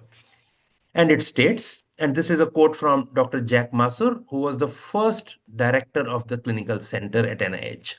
Hospitals with long traditions of excellence have demonstrated abundantly that research enhances the vitality of teaching, teaching lifts the standard of service, and service opens new avenues of investigation. So what this is saying is that there is essentially a triad in for academic excellence in medical institutions where teaching feeds better patient care, need for patient care gives research ideas and feeds research, and research contributes to better teaching. And therefore, we really need to look at these three things all together when we talk about academic atmosphere or academic excellence. However, again, this could vary. In 19th and early 20th century, it was thought that the function of universities and academic institutions was primarily teaching. But in the late 20th century and in the 21st century, it has become important that research is an important component of the academic atmosphere. However, let me say that it could vary from institution to institution. It's not necessary that every medical teaching institution, for instance, we have hundreds of medical colleges, it may not be important, the research may not be as important in every place, but some institutions, and I think because we are talking about this in SGPGI, I think in institutions such as this, research is a mandatory part of the academic atmosphere. So where does this start from? Let me take you back to the Bohr Committee in 1946.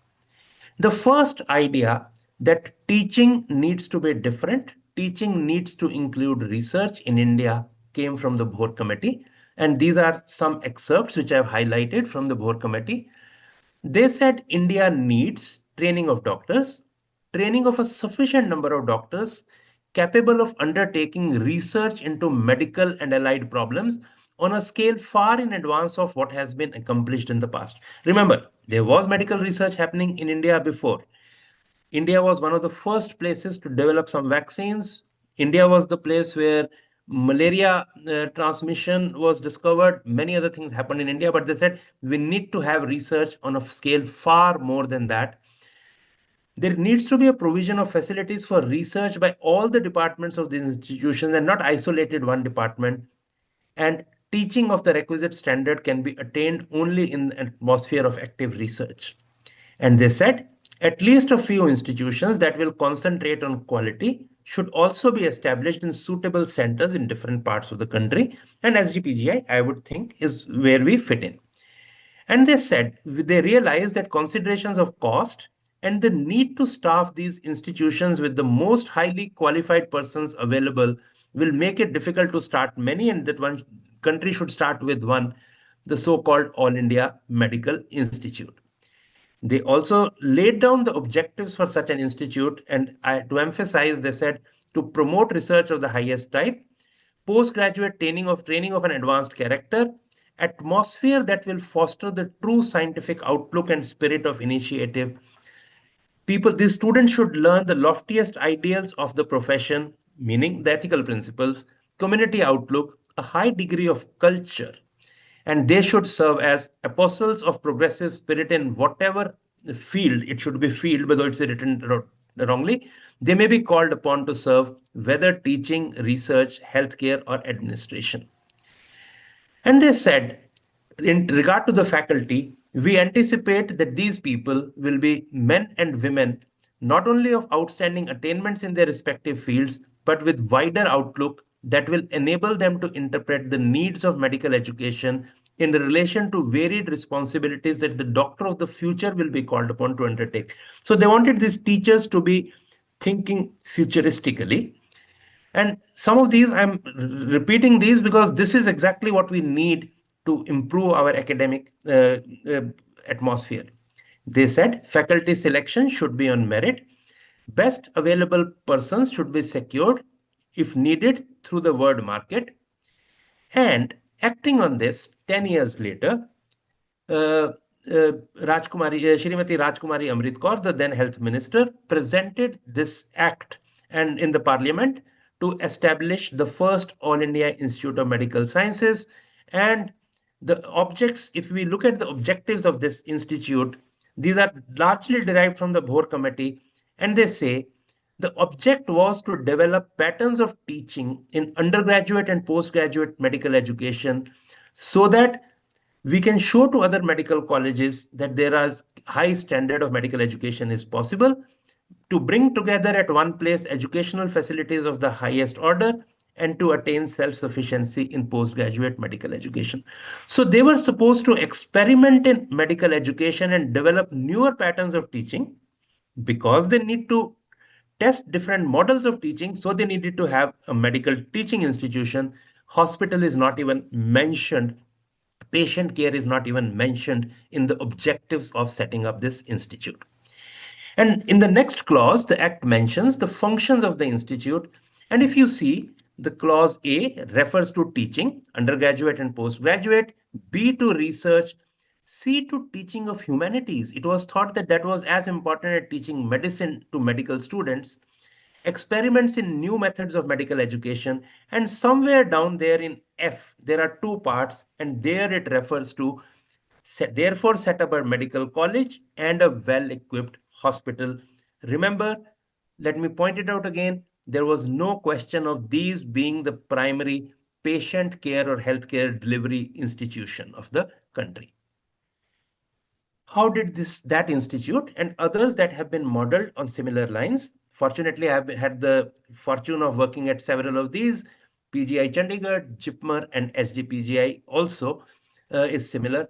How did it work? Did things work out? In my assessment, things did work very well initially. The point was, initially, the focus of these institutions was clear as it was to Arjun. The eye of the fish was in teaching and research. Patient care was not the purpose, but it was meant to be a byproduct. They were supposed to produce good doctors who will go and teach further. And those doctors, further in the second round that are produced, were the ones who were going to go and deliver healthcare service to the public, the large public that we have. Also, there's some other things that worked very well, and I experienced those firsthand when I moved to SGPGI in 1990. What SGPGI did was it took highly selected people as faculty. It first found a visionary leader for each department and gave him or her a free hand in planning the department. Dr. S.K. Mishra might have been an exception of very young people, but they found S.R. Nayak, they found Mahendra Bhandari, they found Dr. Kher, they found Dr. U.K. Mishra. These were people who were very different. They also chose people from around the country and abroad, people who were different, who were ready to take risk, who were open to new ideas, who did not believe in hierarchy, who had faith in leaving a settled job somewhere and coming all the way to this new place, knowing that they had the freedom to set up a department. They had academic freedom. They could offer jobs. Let me share with you, I was first time offered a faculty position at All India Institute of Medical Sciences, New Delhi, the day I finished my MD medicine. And mind you, this was in the Department of Neurology. I did my MD thesis using brainstem auditory evoked responses, and the head of the department was so happy. He said that he will be willing to talk to the director that a person who did not have DM neurology could be taken into neurology department, provided I was willing that I would devote my time only to doing neurophysiology and not do clinical medicine and not enroll for DM program. But that is how it was. We as faculty competed with each other in the department, but not against each other. We took up specific areas for development, making sure that we were not treading on each other's feet. The leadership was forward looking. They permitted us to have wandering interests. They allowed me to look at public health. They allowed me to look at statistics and epidemiology, slightly away from gastroenterology, thinking that this multidisciplinary interest would actually enrich me. They allowed me to go for 1.5 year training in lab sciences so that I'll come back and work in the lab in the department. It was thought as a positive thing rather than somebody going away from clinical medicine. The leaders pushed us to write extramural grant proposals and develop other skills such as how to write, how to teach, how to evaluate, evaluation methodology, etc. This was done from the day we joined as faculty members and not once we became the so-called seniors. The atmosphere was non-hierarchical. I can tell you that Dr. S.R. Nayak, who was the department head, and I was an assistant professor, and the difference was such that he had been my DM examiner. I always called him Dr. Nayak. There was no question of sir, except occasionally when I wanted to make it clear to him that I vehemently disagree with him. So on the round, I would say, sir, I don't think I agree with you. That's the only time I use sir for him. And I called his wife, who also happened to be the head of my wife's department, as Mrs. Nayak, nothing else. So this is the atmosphere we have, and this is what we need to strive for if we have to improve the department's academic atmosphere. But this did not mean that there was no discipline. The department was still disciplined. At work, we may call him by his name. I may call him Dr. Nayak, but still the discipline was discipline. There was social interaction. There were monthly dinners at his residence, so that we also interacted with each other in a non-formal kind of relationship. We would go for picnics. That is something that builds a department, that improves the academic atmosphere, even though we may think these activities are non-academic. There was mutual respect for the residents, for the faculty. There was stressed on evidence-based medicine. We couldn't just prescribe medicine without thinking. There was time and for faculty and students to discuss seminar topics, to discuss the article, somebody to guide a student for research project. There was good interaction with other departments, and we gave regular feedback to each other. We used to correct each other's spellings. I learned for the first time that the word I was calling as tetamount was actually tantamount. And this was done in teaching sessions in front of students by one faculty member for the other, even the junior faculty member for the senior faculty member. Students were committed, sincere, punctual, hardworking, had a questioning mind. Let me say here, I never, before I joined as a faculty member, I had never looked at science, nature, proceedings of National Academy of Sciences. It was a first batch DM resident called Praveen Salunke, who would read those journals. And my question was, if he can do it, why can't I? And that is what, opened my eyes and made me very different. There was good cooperation with each other. The residents, if somebody was busy, they would do each other's work. But that was partly also because there were only a few in each department and there was individual attention by the faculty was possible. What has changed over the years? Globally, the best educational institutions don't participate in, don't take responsibility for service delivery. They don't try to have a very large student body. They focus on quality, not on quantity. They have a varied faculty composition and they believe in allowing the faculty and students to have dedicated time, block time to think, deliberate, innovate, and undertake research. For instance, in our country, IITs are leaders in engineering and technical education, but they don't look after construction of roads. They don't construct buildings. They don't provide telecom services or set up manufacturing plants or factories. They may sometimes take undertakings to solve difficult problems. A very difficult bridge has to be made and its design has to be done. They may do it, but not the routine service.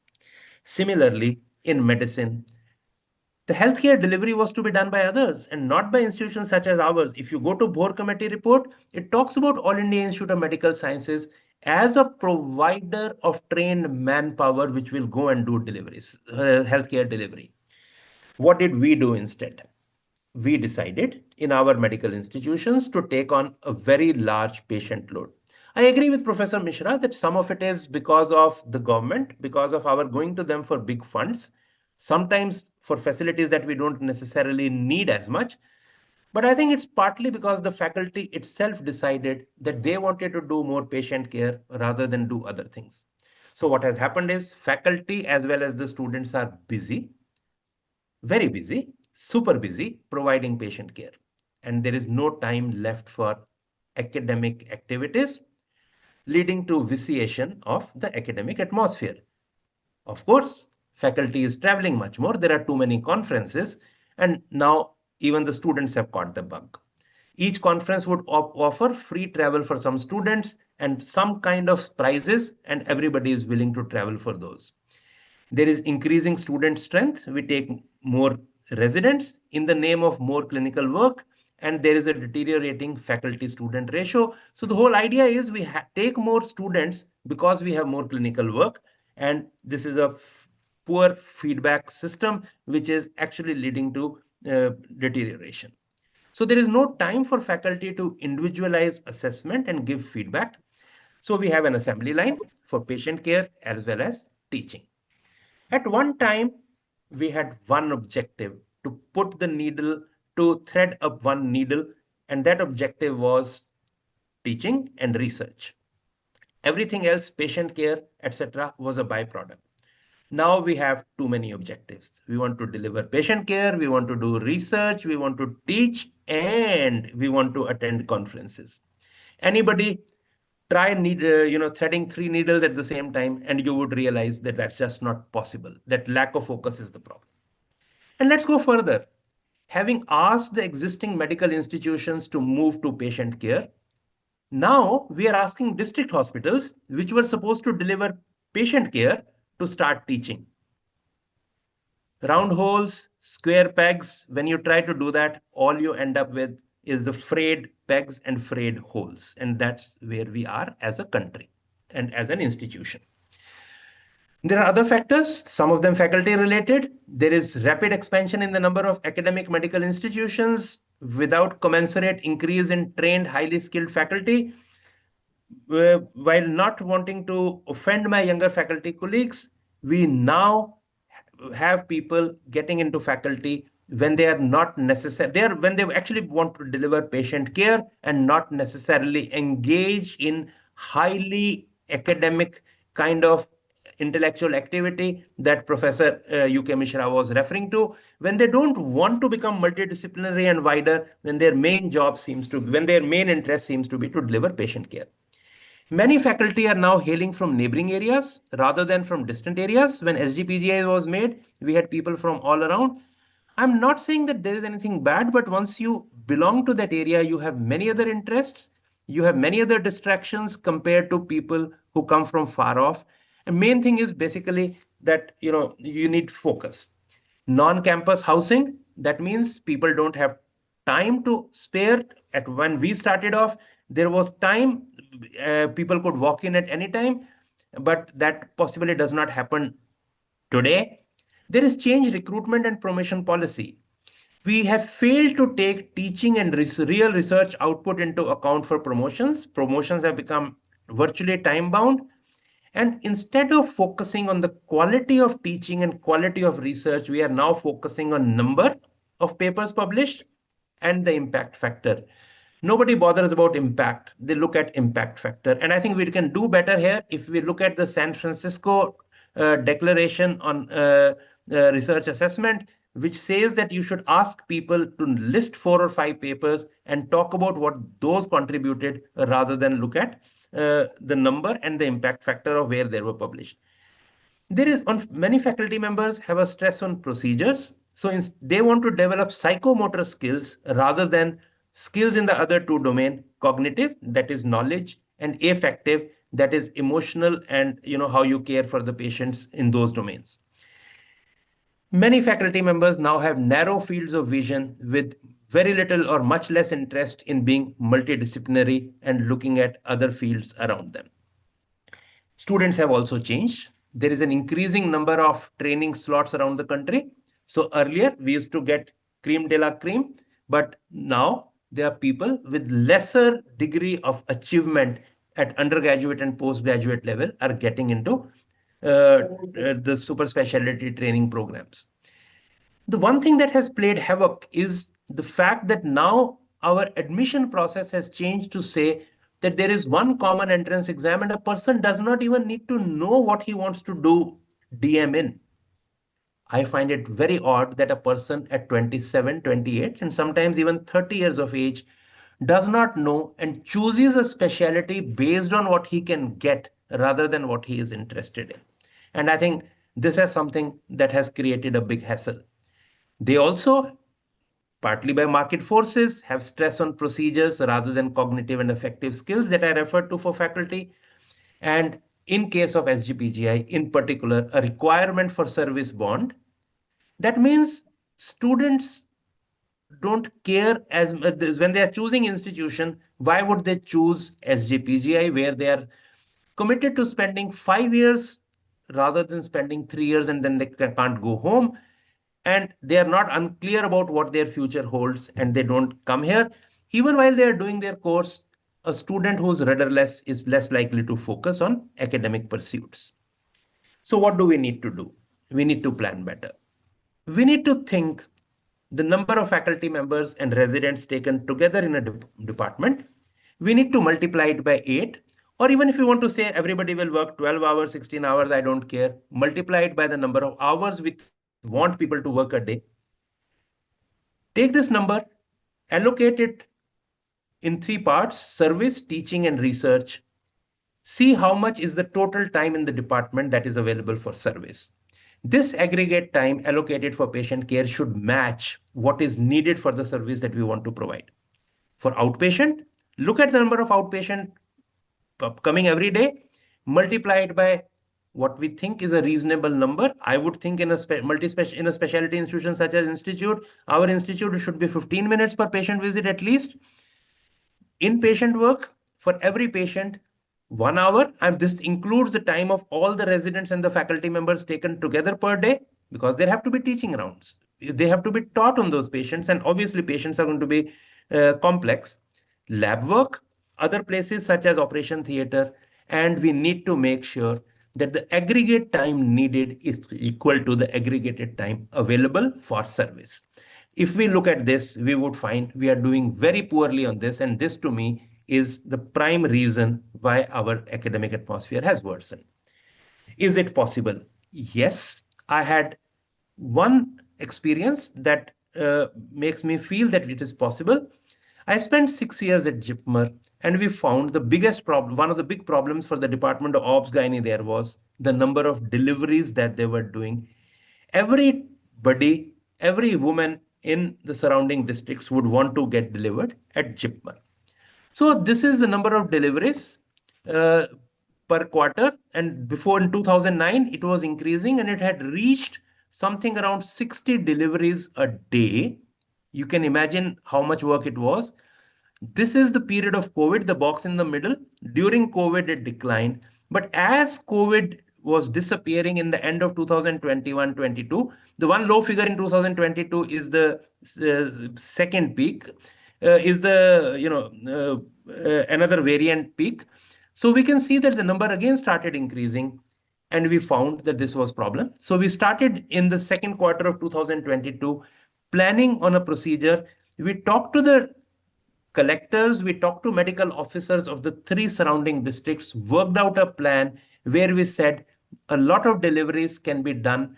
When the patients reach us, we would triage. Those who are fit for delivery within the district hospital or medical college elsewhere will be referred back. And you can see we were able to reduce the number of deliveries by about 40%. If you see the total deliveries in the corresponding quarter in 2019 and 2023, you can see a 40 to 45% reduction. Actually, in the last quarter in 2023, it was virtually a 50% reduction. The number of twin deliveries did not change. The number of complex deliveries did not change, but deliveries which were just cesareans done because the previous delivery had been cesarean, etc., decreased markedly. So I think it is possible if we decide. Other departments there are now planning to do this. This is, if you want to look at this, this was published in this month's issue of BMJ Global Health. If we do this, there will be many gains. There will be a better academic atmosphere. There will be better teaching, higher quality discussion, higher quality faculty-student interaction, and better quality research. Paradoxically, let me remind you, even patient care will improve. The amount of time a doctor will spend with each patient will improve.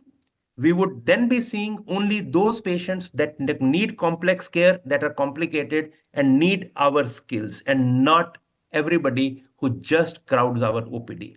We would be doing better and more evidence-based practice, and there will be a better patient-doctor interaction, and the patients will be much more satisfied. Let me stop here. I've tried to point out what made the system better, what are our lacunae today, and how possibly we can improve. Of course, these are my individual opinion. There could be disagreements, but that's what I was asked for. Thank you.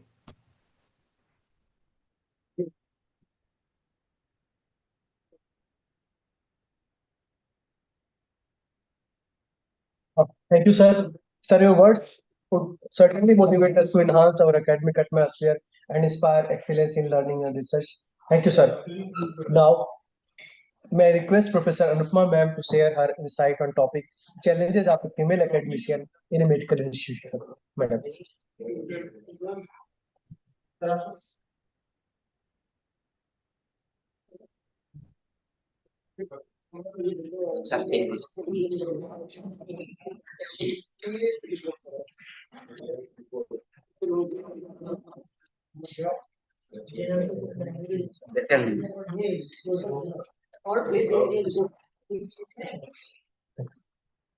A very good evening to all of you. Behind every woman is a woman herself, because she believes in not sitting idle. Behind every woman is a woman herself, because she doesn't sit and think about opportunities to come her way. She creates one for herself. And I believe my voice today echoes voice of many who are here today, because we all face challenges in our journey from expectations to excellence. And therefore, my experience is our shared truth. So when we all joined the medical school, we entered the school not to earn a degree. Our aprons were stitched with dreams to redefine what leadership in medicine looked like. Well, society was a bit biased to us. You see what happens? Society praises us for our sacrifices, but undermines our success. And then the males are given superiority in the society. The women, the investments on the health and educations are poorer. And then the burden of proving the worth starts very early in life. But then families which invest on female education and voice and equality at home drives these women to stand bolder, brighter, and fearless in attaining the goals. Well, as she moves down her course, she carries the responsibility, she carries the resistance, and above all, the doubts, and transforms what you call struggles into strength and performances into purpose. And then what she does is she redefines competence, not with the lens of gender, but the lens of merit. Well, she balanced her exams with the household course. Questions about marriage and family came her way. Exhaustive clinical branches, occupational hazards, and harassment. Well, obstacles were all her way, but her resilience spoke louder. Adversities to her advantage, she chose medicine. Well, as she grew towards her journey, marriage and motherhood were becoming her strength and not her barriers, and she embraced each job with grace and dignity. But it's time to ponder that as the years passed by, the women in medicine increased, but then they got laurels into it.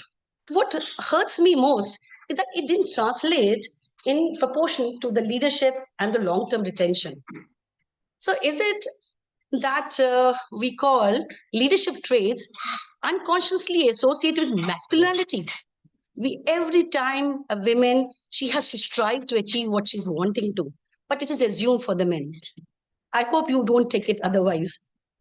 Well, then her strengths in empathy and resilience, she had challenges to reduce opportunities for self-advocacy, and she had to work twice hard.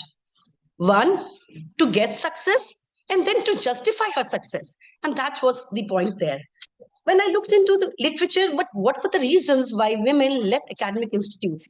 And the three worrying issues were that they didn't have good peer leader role models. Second, they didn't have a support system. And above all, the frustration of lacking funds and research maneuvers for achieving the goal. So, what I believe, we talk of equality. I believe it's equity, the need of the hour. The journey from the medical school to this big institute was not easy, as we all have been judged time and again for competence on gender bias. We had equivalent qualifications, but the perpetual bias made us attain unequal allocation of our academic responsibilities. We talk about work-life balance, a challenge. It's a challenge for all. I mean, when we joined, dedication defined work. And I must tell, and there was nothing called balance at that period of time. We were fewer in number. I'll show you the numbers we had, but we're limitless in our dedication, sincerity. And what we handled, I mean, I should praise my seniors. I mean, they handled work and life with calm and composure. And the only thing which we felt hard was the persistent shadow of the mother's guilt. I mean, then the implicit bias, and most importantly, the resistance to authority. What happened? We were actually considered a weaker gender.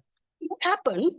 They would, when we talk about authority, they didn't question the authority, but the very mindset that they actually didn't accept our authority. And that was the point of worry for all of us. When we talk about talent, talent doesn't know any gender, but opportunities do. What I said, but we were matched in potential, but we lacked the access, mentorship, and the research projects, and therefore led to network barriers because it was all dominated by the male gender. So I felt talent and opportunities didn't go hand in hand for us. Well, it was globally as well. The validation of our competence and proof to validate that was there itself. The assertive behaviors for both genders were taken differently. Well, the stereotypical roles, like supportive roles, were offered to women, vis-a-vis more authoritative was considered the male traits. And what were women called for? I mean, they were mistaken for nurses and the juniors in the department. They were unrealistic reasons and yardsticks to measure a women's performance. Well, stereotypical words like commitment, family values. Why? Why the bias? Because working women prove commitment at all cost. And she has chosen the difficult path being bold and strong to reach her destination. Why do you discriminate her for health impact issues? I mean, you talk about myths like she gets burnt out easily, but then it's all in your mind. We all are capable to handle it all because we believe we work better off in demanding situations, and pressures to overperform have always been there. So we feel we are better mentors than men.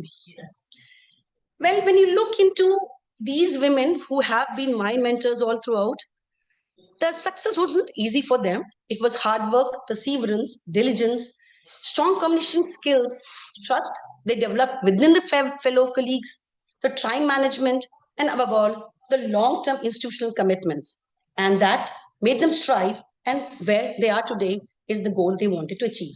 Well, these all are women I'm so proud of. So these were the women who actually get us going. They created the inclusive work culture, network performs, and chose to uplift and not to overshadow and build our visibility.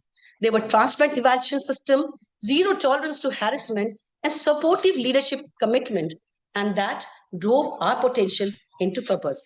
When I looked into the mirror, I actually saw years of effort standing tall high, reminding me that success is hard earned and not gifted. And therefore, they added wings to our aspirations and talent. We learned the hard way because they taught us that one should be credible very early in career, chose your mentor, and of course, make your work visible.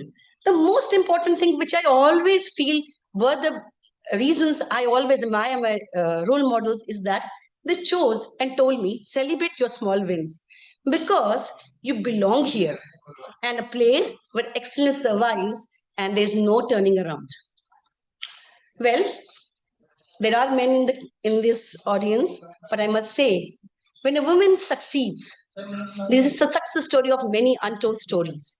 Because I believe as she rises, she makes a lot of people rise with her. And therefore, I always believe women leaders tend to adopt a collaborative, team building approach to success. Well, we can't undermine you people too, because men have been the strength with us, be it our fathers, our brothers, our fellow colleagues, and even juniors as well.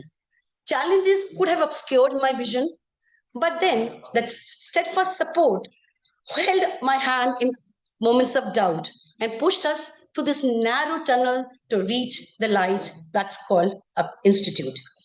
Well, I end by saying nothing is permanent. Life doesn't change by chance, but better by change. And let's evolve like my institute evolved over the years with vision, with, with perseverance, and above all, the turning of vision into reality. Thank you for your patience.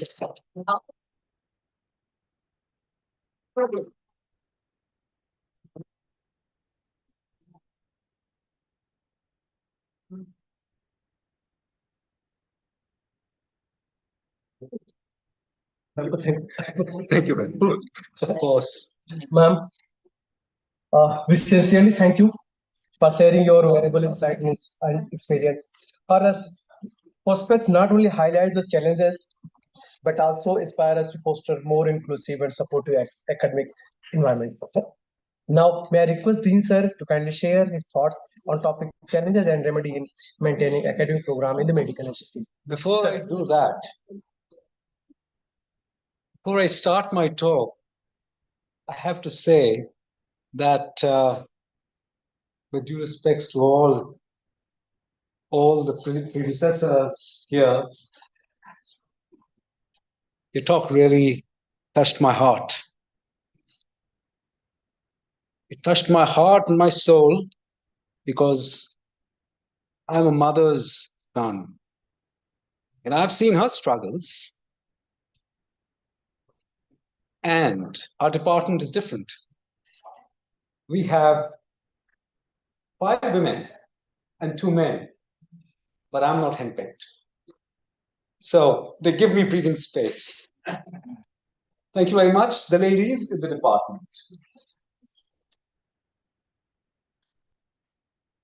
I have been asked to, I have to say, as far as the topic goes, Sorry. I've been asked to talk about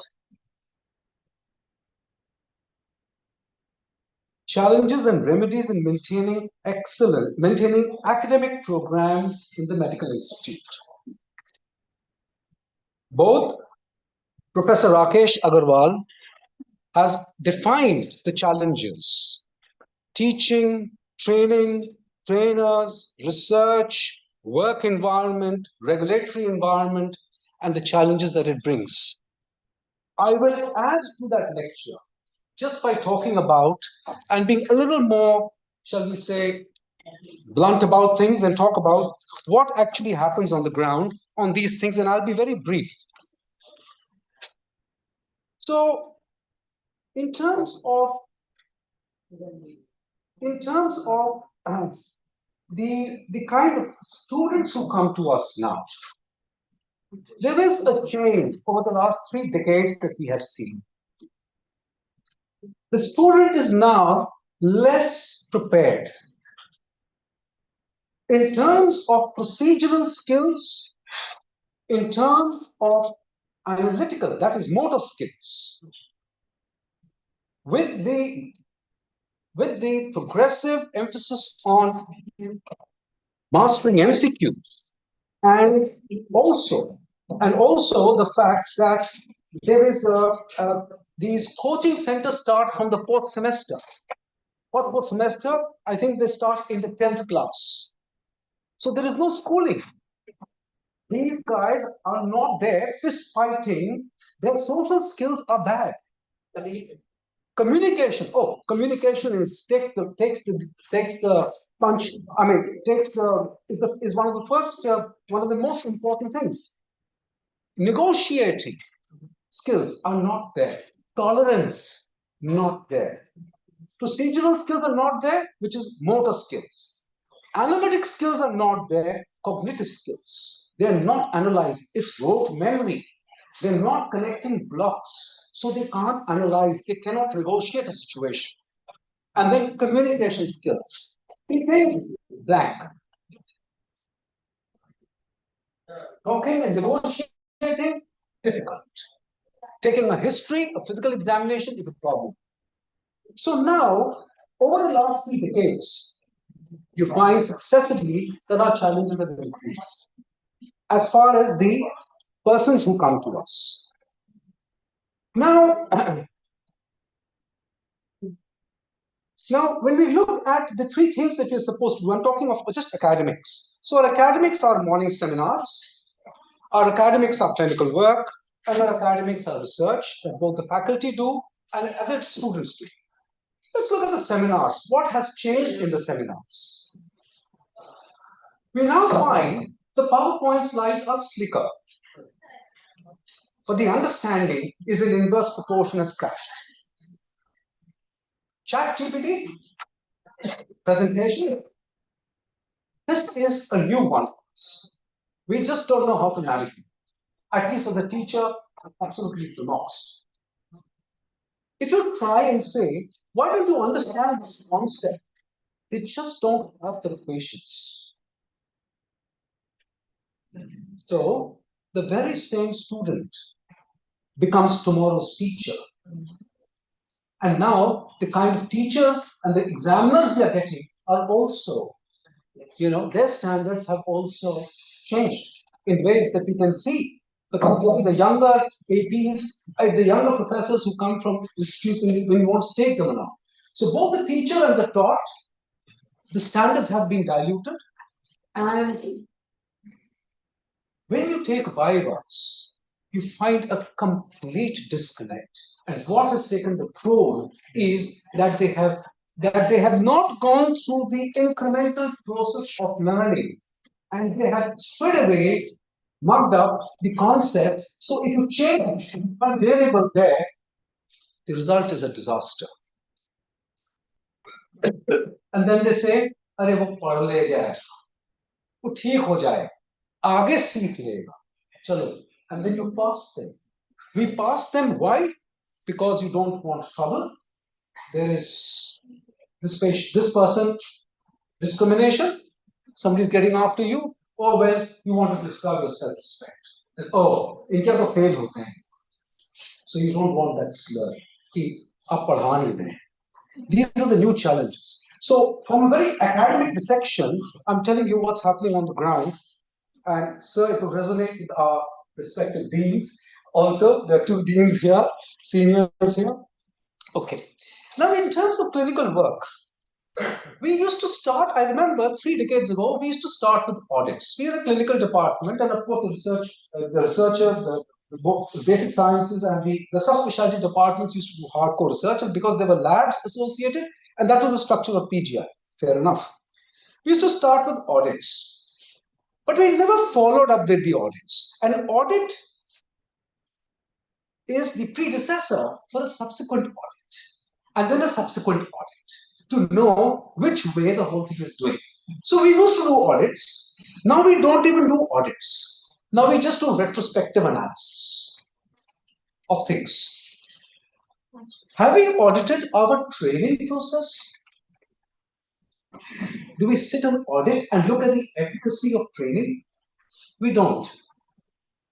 Earlier on we had, so you see, your student is relatively mature, the teachers are the thinkers, so the student is less mature, and the teachers and the numbers have just increased. So what is happening? More people to teach, quality low, increased patient load, finish the work, before the day is gone, you're already tired and exhausted. So this is all gone into a vicious circle. Now let's look at research. The NMC, sir, when we started, so when you were there and sir was there, you had to do 2 theses, 2 research papers accepted. I remember when I came here in 1989, I used to come here in 89, and then at that point in time, and then subsequently, very early, you earlier on had to have 2 papers accepted. Today, fast forward 25 years, it is a paper good for, single paper, good for acceptance, said by a friendly examiner. You're asking challenges, problems? Here it is, facing us in the room. This has happened to subspecialty. And why? Pray why? So, where cardiology had 2 residents in a year, today they have 10. Populist, pressure, politician. I don't mind being sort of quoted. You say 6, there's a pressure, puts 10, how do you take 10? I'll take 10. Nephrology has 10, cardiology has 10. They try to push us and we head back. No. Just let it be. With difficulty, and it's always a problem. Populism, excessive student load, quality of students, you can see how everything feeds into it and what is happening to our training. I will quickly finish off and okay. As far as faculty progression is concerned, 2 things have happened. First is faculty recruitment. I remember that it always resonates with me what Professor Rakesh Agarwal said, what Dr. Mishra sir has said, and others, that initially faculty were headhunted. They were chosen. You got the right people, you got them from outside, I'm personally aware of it. Some of them had actually left. I think there was a period in Delhi when en masse, some 7, 8 people left. Dr. Vivek here and others, many people just sort of left because I think there was some issue. But those people were headhunted. Now what has happened is that the selection process is such that there are those who you can happily take on merit, and there are those that you need to take. And this has again changed the scenario dramatically. From the administrator's chair, there is a fear psychosis. There's a fear psychosis that if you crack the whip, if you don't promote a faculty, if a faculty doesn't get his promotion, then he will rev it up and he will whip romance where none exists. He will find a reason why he was not promoted. Invent a reason. And then the governor's house, letters from there, and you are subdued into submission. Absolutely subjugated into submission, forced into submission. Get it off the head. Third thing, and well, talking about the last things, is now the farm and the industrial farm. So there is such a lot of marketing and incentives and our resident colleagues and faculty colleagues. So now, far from what I have heard, evidence-based practice, ethical practice, the practice now, unfortunately, is driven by compulsions that are for reasons that would not be agreed by many people. Many people who in the know would say disagree with the choice, the costs, the efficacy, and we have stopped looking at numbers into defeat, numbers into harm, direct to patient marketing, direct patients come asking, sir, this immunotherapy for cancer, sir, this for this, sir, this for this. What about this? Here's what ChatGPT has to say. This is the new order of the day. So this is what we have where we are. And finally, sir, to answer your question, you said you want stillness of mind. I would like to share with you that in this institute, we have got the ashram for one of the ashramites from South India, never mind who they are. They will come and do pro bono yoga classes for the entire inmates of the institute. We're just waiting the signing of an MOU. We realized that this was important. Yoga is no longer tokenism. Now, in this institute, it has already started before the MOU. They're drafting the final wording. We'll give them a very small token, about 30,000 a month. They'll do sessions morning and evening, 30 days in a month, 365 days in a year. And it will be free for people. So, and we made sure that even the domestic help, if they have a valid ID card, they come there. So it is absolutely non-discriminatory, it's all inclusive. So this is just news for you. Thank you very much. I had very little to say. I was very underprepared, I have to admit, and I started scribbling last minute. Thank you very much.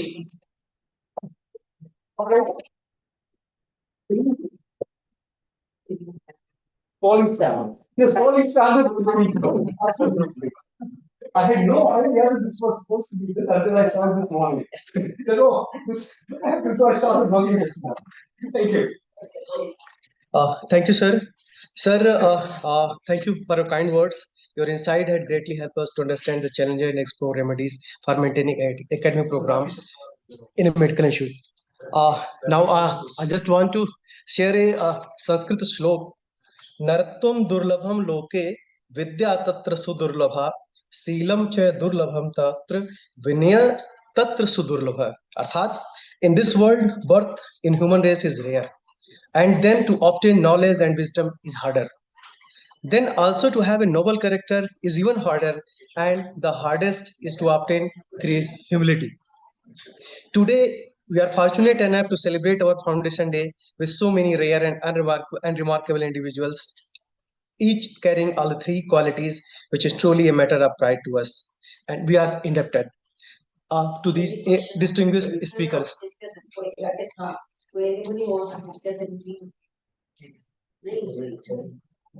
Ma'am. Would you like to say something? Sir, no, I don't want to say anything. Thanks a lot. I was just distracted for 5 seconds. Was there something specific on which you wanted to say something? I thought you want to ask something. No, I don't want to ask anything. No. I just showed my face, then I needed to go out to open the door for somebody. There was a bell rang, so that's why I couldn't hear. Okay, thank you. Yeah, nothing. I think it was great, and thanks for organizing this. And I hope we derive some messages from this. And thanks a lot. Sir, thank you, sir. Now may I request Dr. Vinita ma'am for delivering vote of thanks, madam.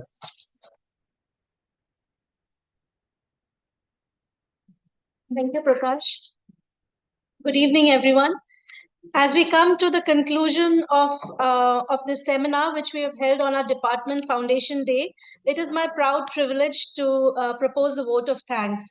First and foremost, we would like to give our sincere gratitude to all our distinguished senior faculty who shared their thoughts and their insights on the various things which we had today, especially to the founder of our department, Professor U.K. Mishra, also our esteemed director who was here, Professor Deeman, our esteemed dean, Professor Shalin Kumar, Professor S.K. Mishra, Dr. Rakesh Agarwal, and Professor Anupama Kaul. And they graciously spared their time from their busy schedules to come and share their insights from their personal knowledge and their experience about the challenges which they have faced and which we are going to face as academicians in medical institutes. Their thoughtful input into promoting research while maintaining clinical excellence has not only improved our understanding but will also continue to inspire us. We are also thankful to Professor Jayanti Kalita, our head of department, for her guidance, vision, and meticulous planning of this event. As Sir had said earlier, we used to have non-medical speakers who used to come and speak, but this year has been a difference, and ma'am has arranged an entire symposium on our foundation day. Thank you, ma'am.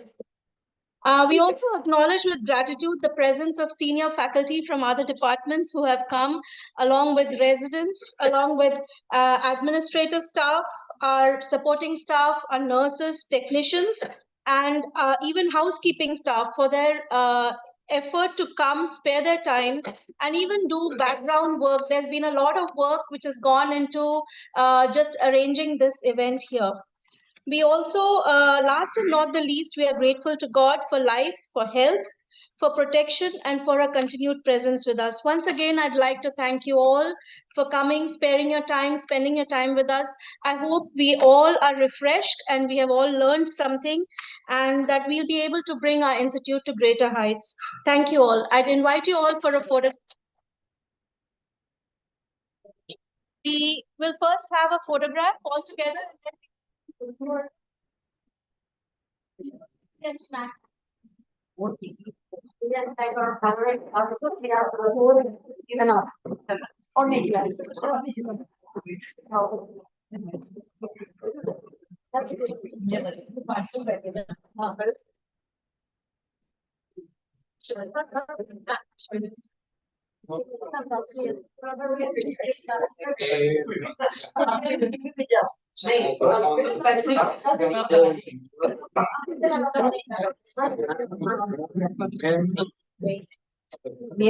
used to direct your friend. He also did. He said what he was. Yeah. How he was supposed to listen, he did.